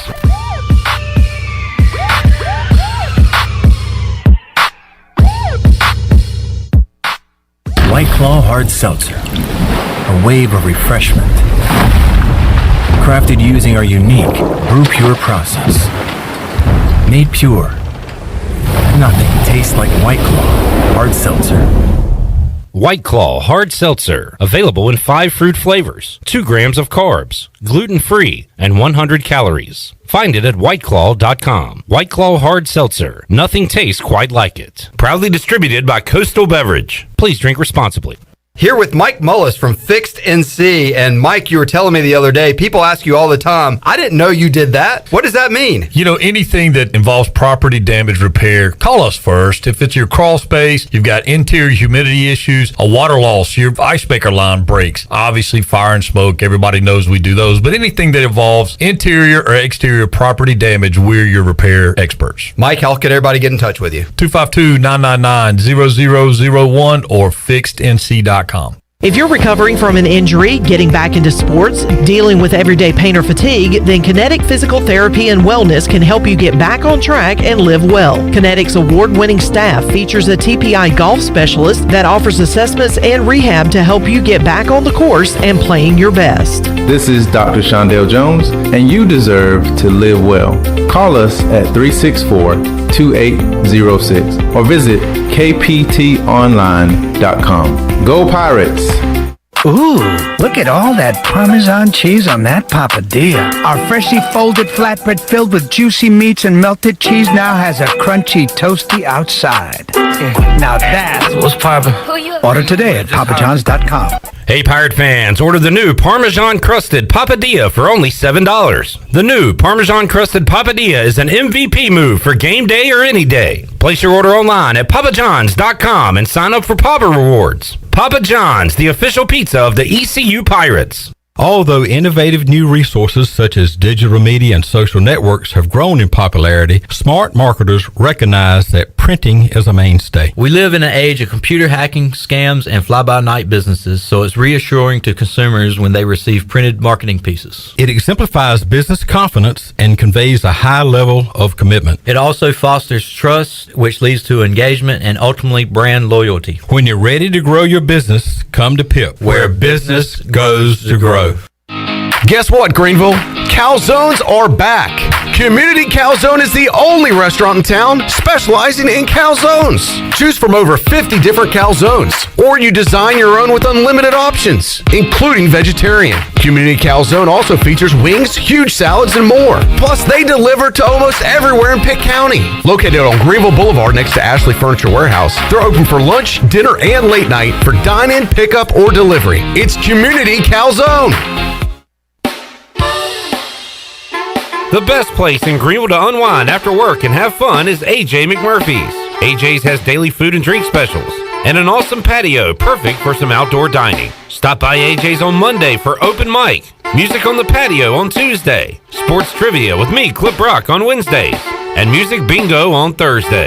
AJ McMurphy's, Turnberry Square at Bells Fork, and on Facebook, Instagram, and Snapchat. UBE and PirateWear.com are proud to offer the Pirate Nation its largest inventory ever. Brand new Adidas is arriving daily, along with Under Armour, Columbia, and Russell Athletic. UBE is loaded with cargo, and new items are being added daily to PirateWear.com. Be sure to check out our children's store, The Crow's Nest, for all of your young pirates. UBE and PirateWear.com, an ECU tradition for 50 years. Go Pirates! This is East Carolina assistant basketball coach Steve Rockford, and you're listening to Pirate Radio, the voice of the Pirate Nation.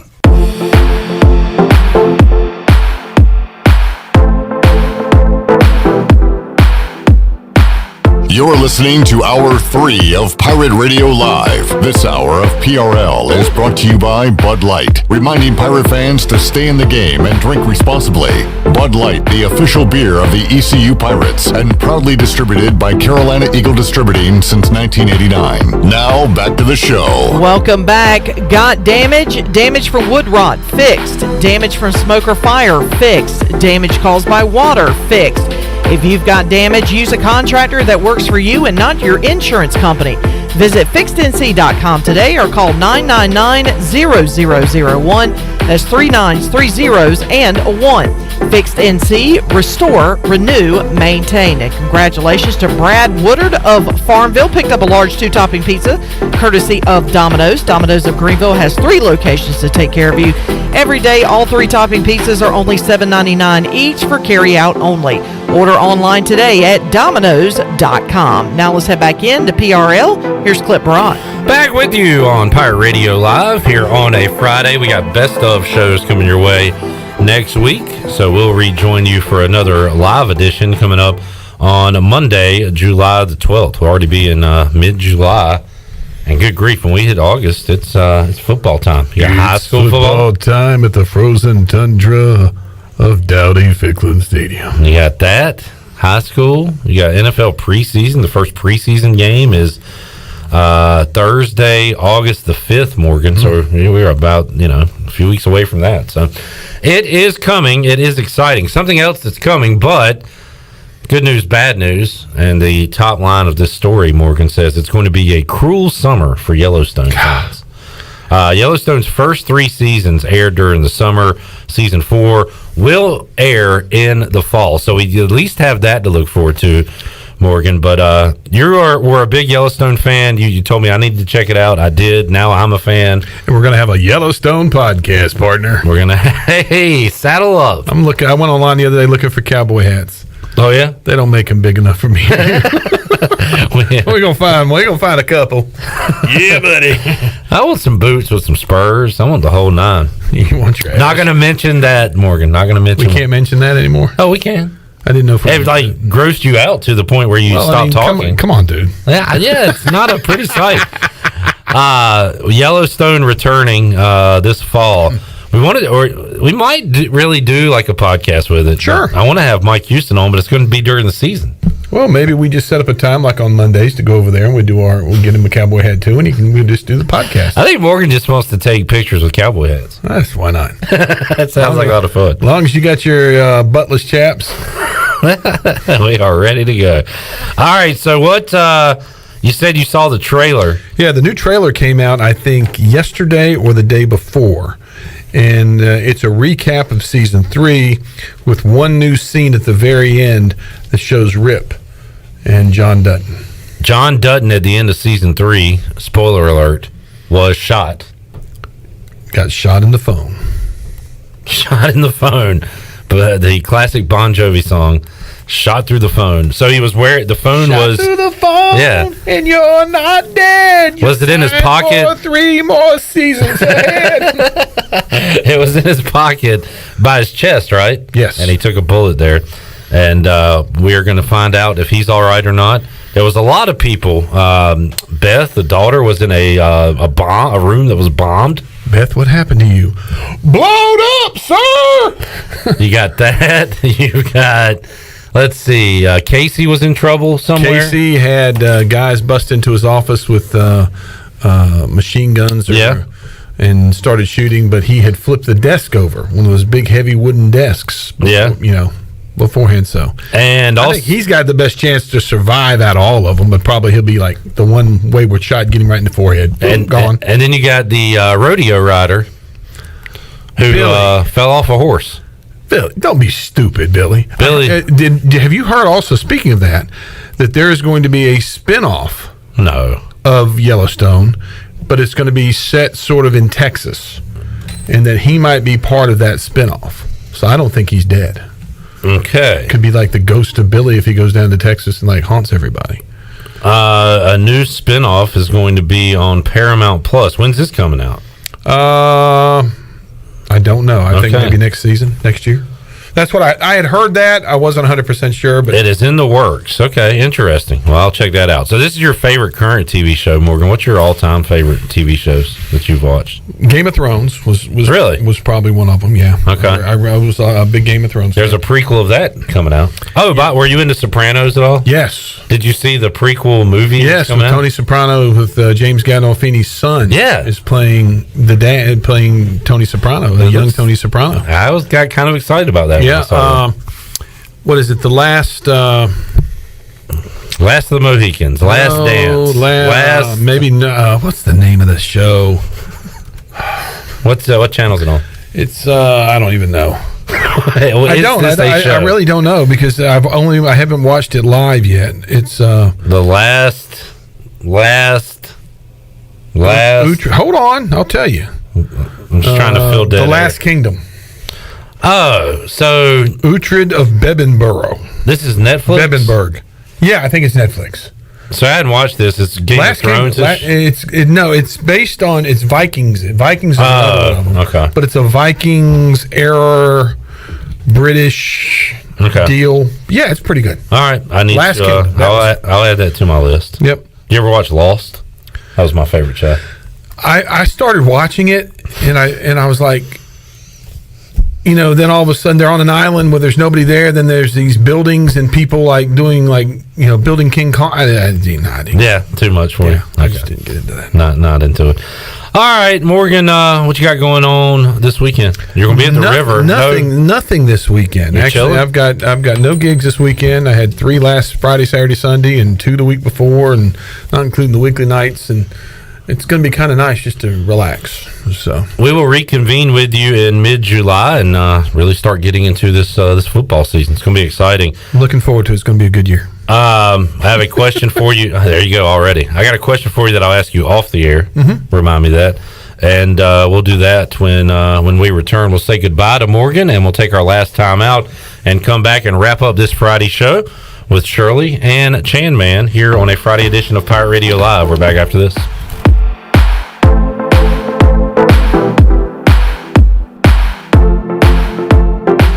Hey Pirate fans, this is Cliff Godwin. Summer is here and I want to invite your son to attend Cliff Godwin Youth Camps. We will offer 3 sessions the weeks of June 28th, July 12th, and July 26th. All camps will be held at Clark LeClaire Stadium and campers will get baseball instruction from members of the 2021 ECU baseball team. Campers will also play games and each camp ends with our famous Pirate Slip and Slide. Full day and half day sessions are offered. For more information, visit cliffgodwinbaseballcamp.com. See you there. Go Pirates.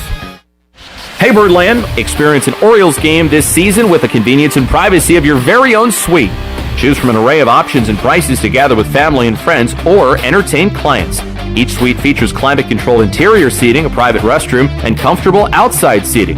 Plus, enjoy the best views of Camden Yards. Suites can accommodate 8 to 22 guests. Capacity is limited, so select your dates and purchase tickets now. Learn more about single-game suites at Orioles.com/suites. North Carolina State Parks is proud to announce that they have partnered with the Hometown Strong program. Our visitor centers are now equipped with public Wi-Fi to help kids with school. Remote learning has become a critical public health measure in maintaining social distance and continuing to educate our young people. Take advantage of Wi-Fi and a hike at Goose Creek State Park or a day trip to the beach and access remote learning at Fort Megan State Park. For more information, visit hometownstrong.nc.gov. Hi, I'm Annalie Newhoff. And I'm Rob Campbell. And we are with CopyPro. We have been locally owned and operated here in Eastern North Carolina for almost 50 years. CopyPro is the leader in office technology. Does your business struggle with keeping printing costs low or producing professional documents? Here at CopyPro, total customer satisfaction is our #1 priority. We have a variety of solutions to help reduce your printing expenses and make your business more productive. Call us today at 1-800-682-6558 or online at copypro.net. CopyPro, we are the professional office systems people. East Coast Grading and Utilities is your source for clearing, hauling dirt, and concrete work. East Coast Grading and Utilities handles all sewer and water issues as well. I'm David Vaughn. Whether putting in a new subdivision or helping you with any and all of your drainage problems, I can get the job done. Call me at 531-7494. No job is too big or too small. East Coast Grading and Utilities. Friends helping friends. 531-7494 for East Coast Grading and Utilities. Your power's out. There's a water leak. What do you do? For these and other utility-related emergencies, you need service and you want it fast. There are two things you can do to get the quickest response if you're a GUC customer. First, you can call the hotline at 1-855-767-2482 and report any utility-related emergency. That number is also on GUC.com. Or second, you can give GUC your phone number. The hotline process is quickest when their account records have your current phone number. Service you can count on. Greenville Utilities. You can paint these peaches purple! Classic sports moments never get old, and neither does classic food from CPW's. CPW's classic menu is back with all of your favorites like tortellini CPW's, Cajun chicken and pasta, classic lasagna, the garbage pizza, the stromboli, calzone, Atlantic salmon, the Cajun fried shrimp wrap, and more. Start every meal off with your favorite beverage and CPW's fresh baked bread and garlic butter. CPW's, serving classics in Greenville since 1995. Stanton Square near the hospital. Hello, this is Talbot Green with Angel Oak Home Loans. Now is the time to take advantage of the opportunity to buy more home or refinance your current mortgage at historically low rates. The combination of our local team's experience and Angel Oak's wide offerings of products from standard conventional, government, and portfolio loans has something for most financial situations. For more information, call Talbot Green, Joanne Weir, or Wanda Hager at 751-2060. NMLS 1719250, Equal Housing Lender. This is ECU Assistant Football Coach Roy Tesh, and you're listening to Pirate Radio, the voice of the Pirate Nation.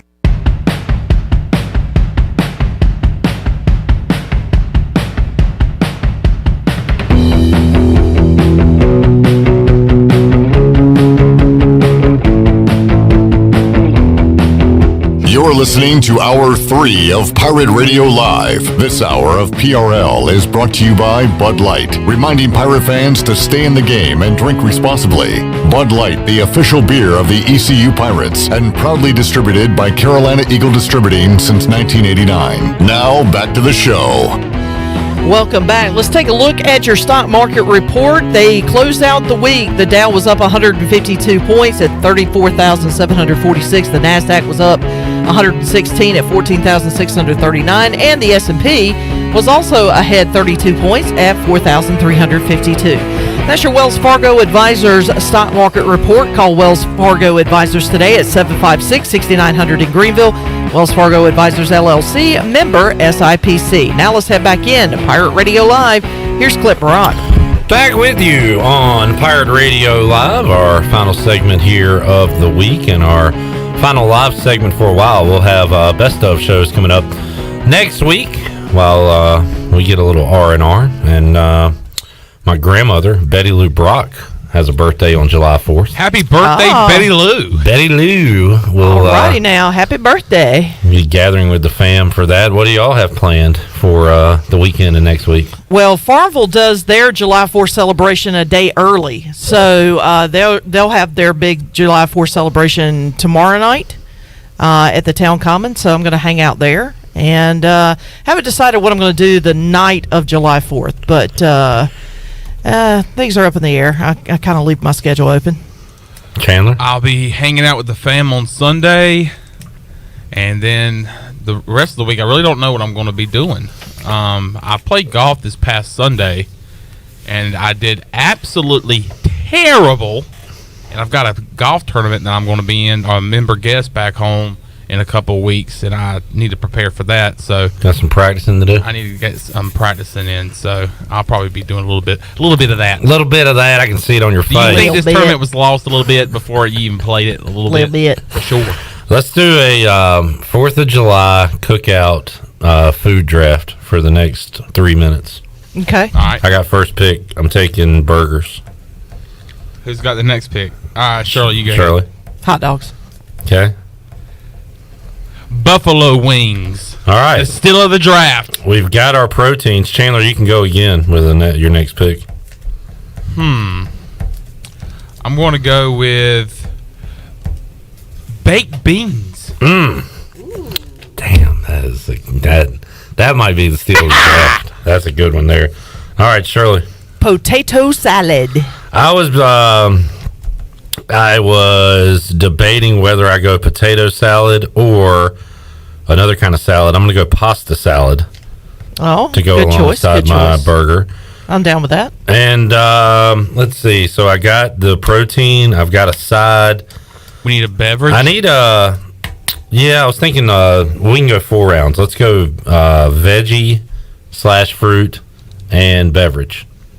So for your next 2 picks, I'm up because I get back-to-backs here, and I'm going to go ahead and take corn on the cob. Ah, nice. Yeah, it's a good July. Yeah. Good July veggie. All right, Shirley, you're up. Watermelon. Had to go get one of those for Lily yesterday. Big watermelon fan. So am I during the summer. Back. I'm going to go baked potato. Baked potato. All right, so far our meals are, I got burgers. So pretty much everything is baked in your neck of the woods. You got baked beans, baked potatoes. And he's baking the wings. He's baking the wings. Yep. You got wings, baked tater, baked beans. That is a terrible mixture, I feel like. Terrible mixture. I got burger, I got pasta salad, and corn on the cob. Shirley has hot dogs, potato salad, and watermelon. All right, let's get a refreshing drink, Chandler. I'm going to go with a ice cold Bud Light. Okay. On the ECU Bud Light report. Okay. Shirley? A Sprite Zero. Ah, yeah. What a way to cap off a cookout with a Sprite Zero. Well, I mean, that's mine. My favorite drink. I had some today. Sweet tea? A sweet tea. Sweet tea, house wine of the South. I need me an old sweet tea. Brandon Manning in the All house. right, Brandon, come here before you leave. Go in there. Wait, you got to go Brandon, in there. go in there. You're going Go to in there. judge. You're going to pick who has the best cookout food. You can talk into this microphone. Welcome, by the way. How you doing, sir? All right. You're going to have to go to a wide shot. The first meal has burgers, pasta salad, corn on the cob, and sweet tea. All right, I was listening on the way in. I want to know, my man went double veggies for a 4th of July cookout with baked beans and baked potatoes. Technically, you're right. So that's sorry. ludicrous for Eastern North All right. Carolina. Number 2 is hot dogs, potato salad, watermelon, Sprite Zero. It's a good mixture. And number 3, buffalo wings, baked beans, baked potato, and a Bud Light. That might tip the scales a little bit. Who has the best, Brandon? Chandler, you're out. I'll have to go. Sorry, because of the double veggie. Double veggie and chicken wings. I mean, you could have went whole hog. Yeah, I know. Could have went whole hog. Oh. This is gonna be a toss up. Who? Can you get a dessert tiebreaker? All right, go ahead, Charlie. All right, I got mine. Dessert, hands down, strawberry shortcake. Damn, that's a good one. I'll go banana pudding. No! You're already out, Chandler. I was going to go nanner pudding myself. Who's cookout are you going Strawberry shortcake is the perfect light what do I have? dessert. What's Shirley got? Hot dogs? Yeah, dogs, tater salad, watermelon, strawberry shortcake, Sprite Zero. Sprite Zero. Strawberry shortcake. Come on, buddy. The burgers are tough to beat for a cookout. But strawberry shortcake is a great tiebreaker into the weekend. Charlie wins the cookout draft. Wow. Brandon Manning, thanks for a cameo appearance. Y'all have a great weekend. My kids are in the car listening. Yeah, we just heard you. Chan Man, enjoyed it. All right, buddy. Good week. Have a good 4th of July. Vacay starts right now, baby. We'll see you folks for a live edition Monday, July 12th. Got best ofs next week. Everybody have a great weekend and week, and we'll talk to you next time. So long, everybody. Thanks for listening to Pirate Radio Live, an exclusive presentation of the voice